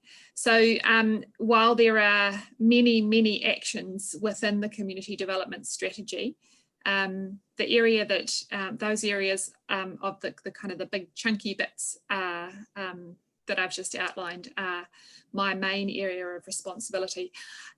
One quick question, does everybody have a copy of the strategy? Probably. Oops. Probably not with them at the moment. No, okay. I just wanted to check to see whether you are actually familiar with the strategy itself in terms of the details, the actions. I know that you'll know about the Te Whare TAPA model, the framework that we have used to build the strategy and the actions for the strategy. But in terms of the details of the actions themselves, are you familiar with those? Through the chair, I just think it's quarter past 9 and like it's really, if we've got one document circulating around, it's, you know, it's a difficult sort of briefing. So this document was yeah, developed no, just in terms of, and the committee was well involved in it. This is just an update. Yeah, it's an update of some of the actions that came out of it. Now, because you haven't been involved in the project, you can have that copy if you want. But yeah. How big a discussion are we going to have on it? Yeah, I'm just saying, here's what she's saying. She's just giving us a quick update on what's happening next. Looks great. Yeah, so I guess I just didn't want to speak to anything if you were all weren't sure what I was actually talking about. So the actions that we would assume that you had a particular interest in relating to bilingual signage around the district and a statement on the use of te reo and council communal spaces, supporting events that celebrate diversity and facilitating Māori contribution and participation in council decision making. Those are all actions that that I have been discussing with WHARE, and we are working on developing timelines for. I don't have any timelines for you tonight, but just to say that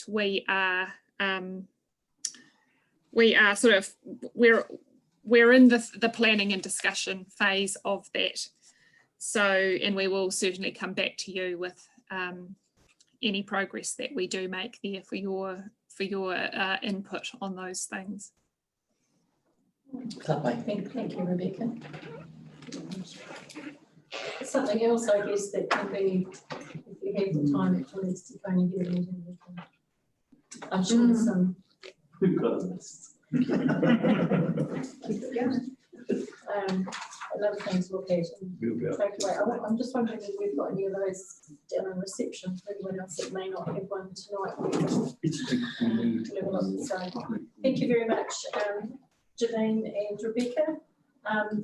We've also been doing some Facebook live sessions for the 10-year plan, which Rebecca's been very involved with, and the housing one is on Monday.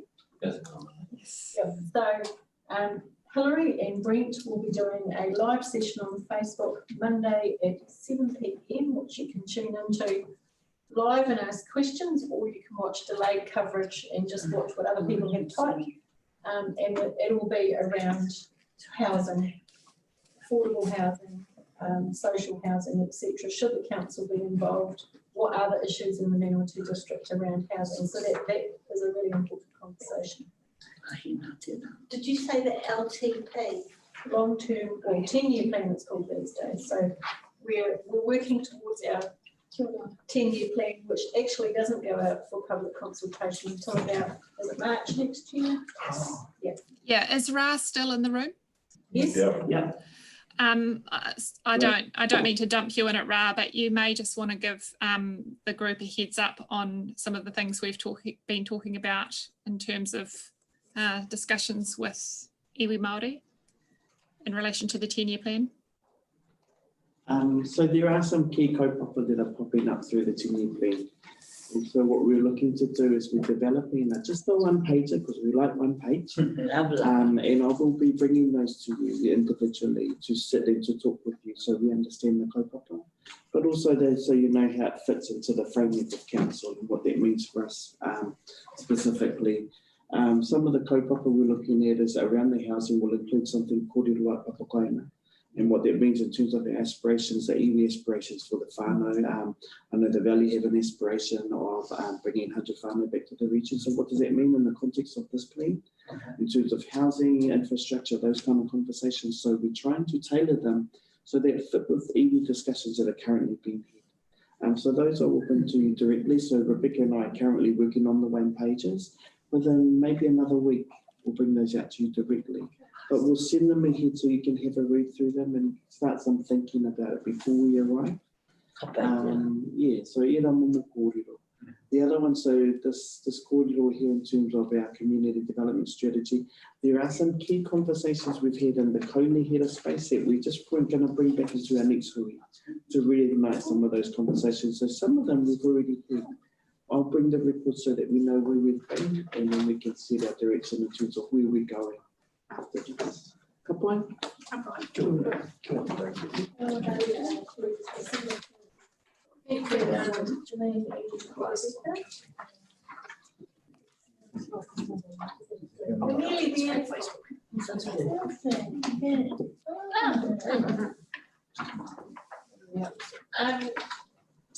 Appointment of MARAE representative created communities.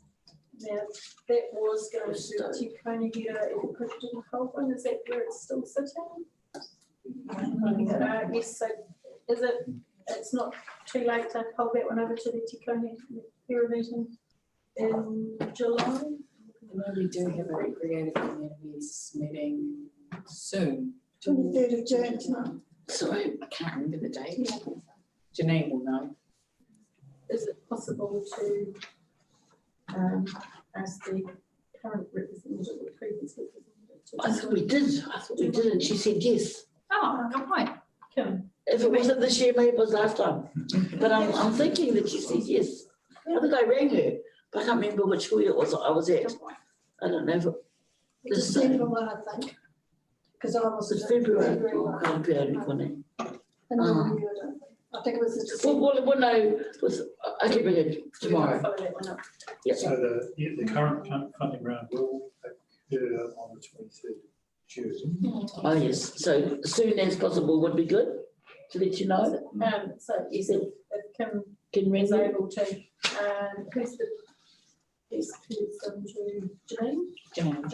Okay, contact Janine. You know, if it is possible, obviously it would be fabulous to have that person part of the discussion and decision making for the next funding round. But obviously COVID has disrupted all of our lives, so that may not be possible.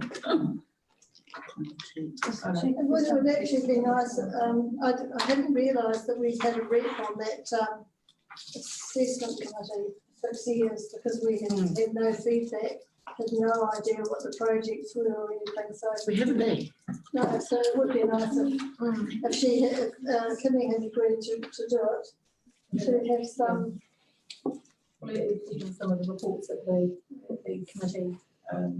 I would note that you do have the ability to enter. It's only once a year, isn't it? Twice. Because creative communities is slightly different. It's actually government funding through the Department of Arts, Culture and Heritage, which is December June, and the council administers it. So we do it on behalf of the government, like at a local level. So. And you have two reps? There's two council reps. Four. And the chair is elected from the group. And at the moment in Manu, two rounds a year, or occasionally a third one if we haven't. 2 rounds. Just two. Full 2. In the past, on the odd occasion, if we haven't used all the money by the end of the financial year, they take it back and we don't know them to take it back. Oh, yeah. So we occasionally have meeting in Christmas. Can you think of a really good project that's come out of that, about MARAE or?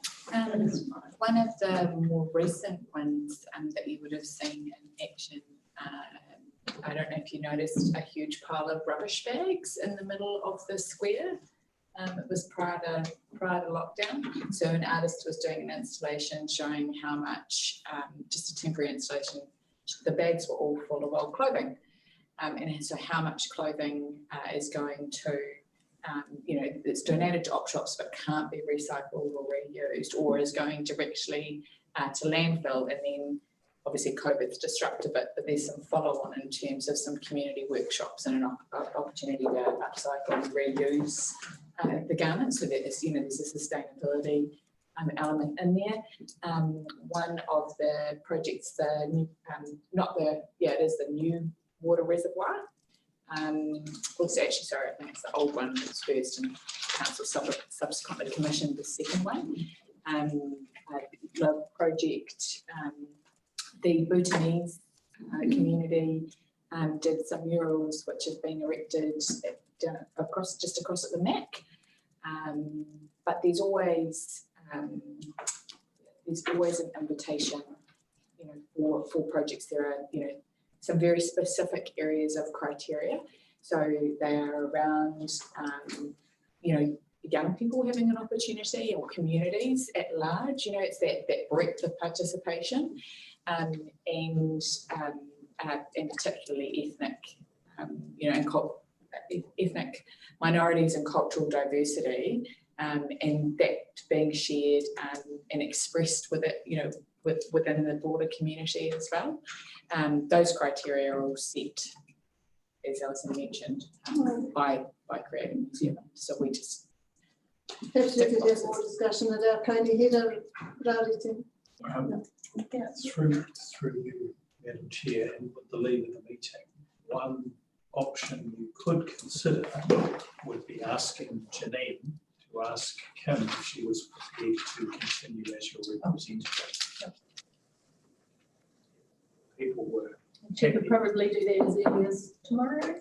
If people were happy with that, then that would speed up the process. That would speed up the process. Through the chair, I do understand that this is not the first time it's come across our table, so I'm quite willing to contact Kim or Kim, because it was just that it's just one of those things that we did understand when we've asked another time. It was only twice a year, and so we did understand that and that being the case, I'd like to. Kim, and then you'll let Janine know. Yes, I can do that. So Janine, maybe we could provide for Rarity, not at the next county header meeting, probably because the list is already like this, perhaps a list of what projects have been funded over a last period of time, and you can have a look and see, or who's applied and what projects have been funded. I think our current funding is about 21,000 per annum. Some Harakiki. Yeah, through you, Madam Chair, Creative New Zealand have recently done a review of the funding, and Manawatu district were one of the districts that had an increase. Previously, we had the 22,000, as you referred to, per annum. It has gone up to 37,000. Okay, that's excellent. Through the chair. Just in terms of, there was so much corridor that needs to be connected. So when you talk about tourism opportunities, wonderful reserves, beach to inland, and our corridors, treaty partners, and our stories and our layers are rich and give meaning. And so when you look at these sorts of funding, how can we make sure that our budding artists and our weavers and our carvers help create and contribute to urban design in this place. And so I guess it's not just about having someone sitting at the table processing 6 months, but it's about a very deliberative practice around telling stories in this place. So that we come in and we know the stories.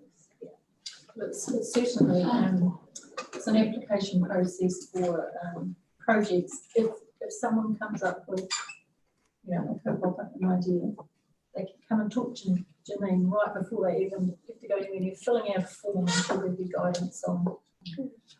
And if I may, Madam Chair, it's really, I guess, affirming, because we are trying to, obviously we don't bring that expertise and that knowledge, but to ask those questions about whether those things are being considered. So if we think about Kōwhai Park, for example, and the discussion around, the heritage elements in the story and etc. That was my first question. So I can see our European heritage here. What is going to be here that will tell the story of our bicultural history and heritage? And I don't know what any of those answers are. I'm not going to pretend to have those expertise, but asking those questions and having those conversations and having people involved in those discussions. And I think you may have had some conversation already, but certainly when we consider the monitoring, the implementation, we've made a specific request in relation to the community development strategy, but I think that's really just the start of that broader conversation about how do we make sure those voices are heard at the table. I think we've got some wonderful people, artists talk to each other, Auntie Manu Riri's daughter Pit works with iwi right across, whānau right across in terms of, we've got people here who work with global painting. There's a consistency around Indigenous storytelling, and I just think it's an opportunity that's not quite being tapped into, because Auntie Manu Riri and I were saying, who gets this funded? How do you do it? But I think it's the beginning of a bigger conversation about Actually, through the chair, through the chair, it sounds like a really fabulous opportunity. I'm sure we're going to tap that with our next week. It just makes so much sense, especially after having Matt have his conversation today. He's talking already about that heritage, and well, that's us. That's you, that's me, that's us. So that's got to be something we'll talk about, even though we have all those other kind of who's, we're saying the same thing. I just don't want to keep talking about it all night. That's all. But that's what we should do. We should put that on our list, please, Rarite. And somehow or other, we saw what we really want to talk about that night.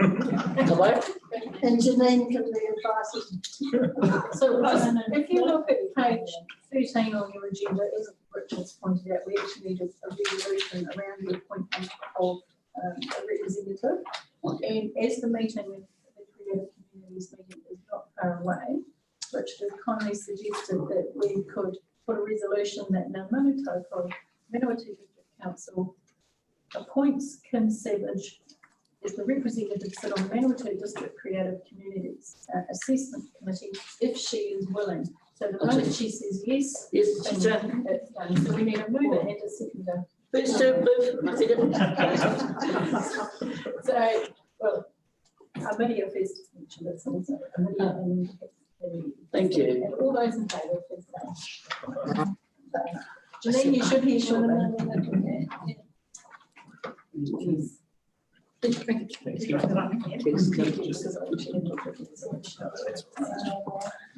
Just looking at the time, it's been a very long but productive, hopefully.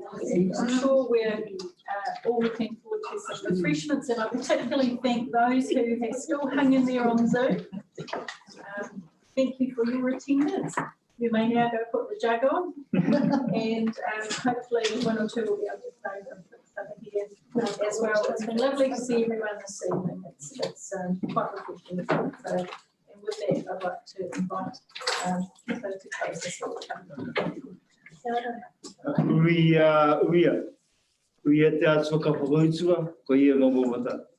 Rapua tikanga ka kita, a ka tau te puihu. Witikina pita o te whare ka huakina, a ka piti mai, ngā mata ki te ora. Nō reire te atua homa kia mata te ngā kau maha ki te whakarongo, te ngā kau maia ki te kōrero, te ngā kau pono ki te whai atu, te whakaaro nui ki te arahi, e te atua he reo pono, he reo marama a kano mo te ao. E te atua, te neiti no i te whakamoimiti i tu ngā tiki a koe. I noa koe hoi o mātou, kōrero whānaki ki o mātou iwi, ngā hapu, ngā awa, ngā moana, ngā maunga, te taone nei. Tēnei e te atua te tēnei, te whakamaumatia ki a koe e te atua te aiki pai ki mātou. I roi te huarahi taino ki tui ki o mātou kāinga, e te atua ko koe rāta timatanga me te whaputinga o ngā mea katoa, ana ka whai krori ki a koe e iwa i ngā wā katoa. Koe anō e te atua, ko koe te mata pono te ora. And e waingari ta taku nei inoi ka tuku, inoi ki a koe e te atua moe nei a ngā te kauwhate o mea e rātou mahi waiuru i te urumata, mate uru tā. Te atua tēnei tūnoi te whakamumati tūna ti ki a koe, ki a koutou ki a tātou, ki a tau, ki a tātou katoa, te atawhai o tō tātou ware ki o ihu karaiti, me te aroha o te atua. Me te whiwhingata i tanga ki te wairu tapu, ake, puro Hawaii, tēnā ki tātou.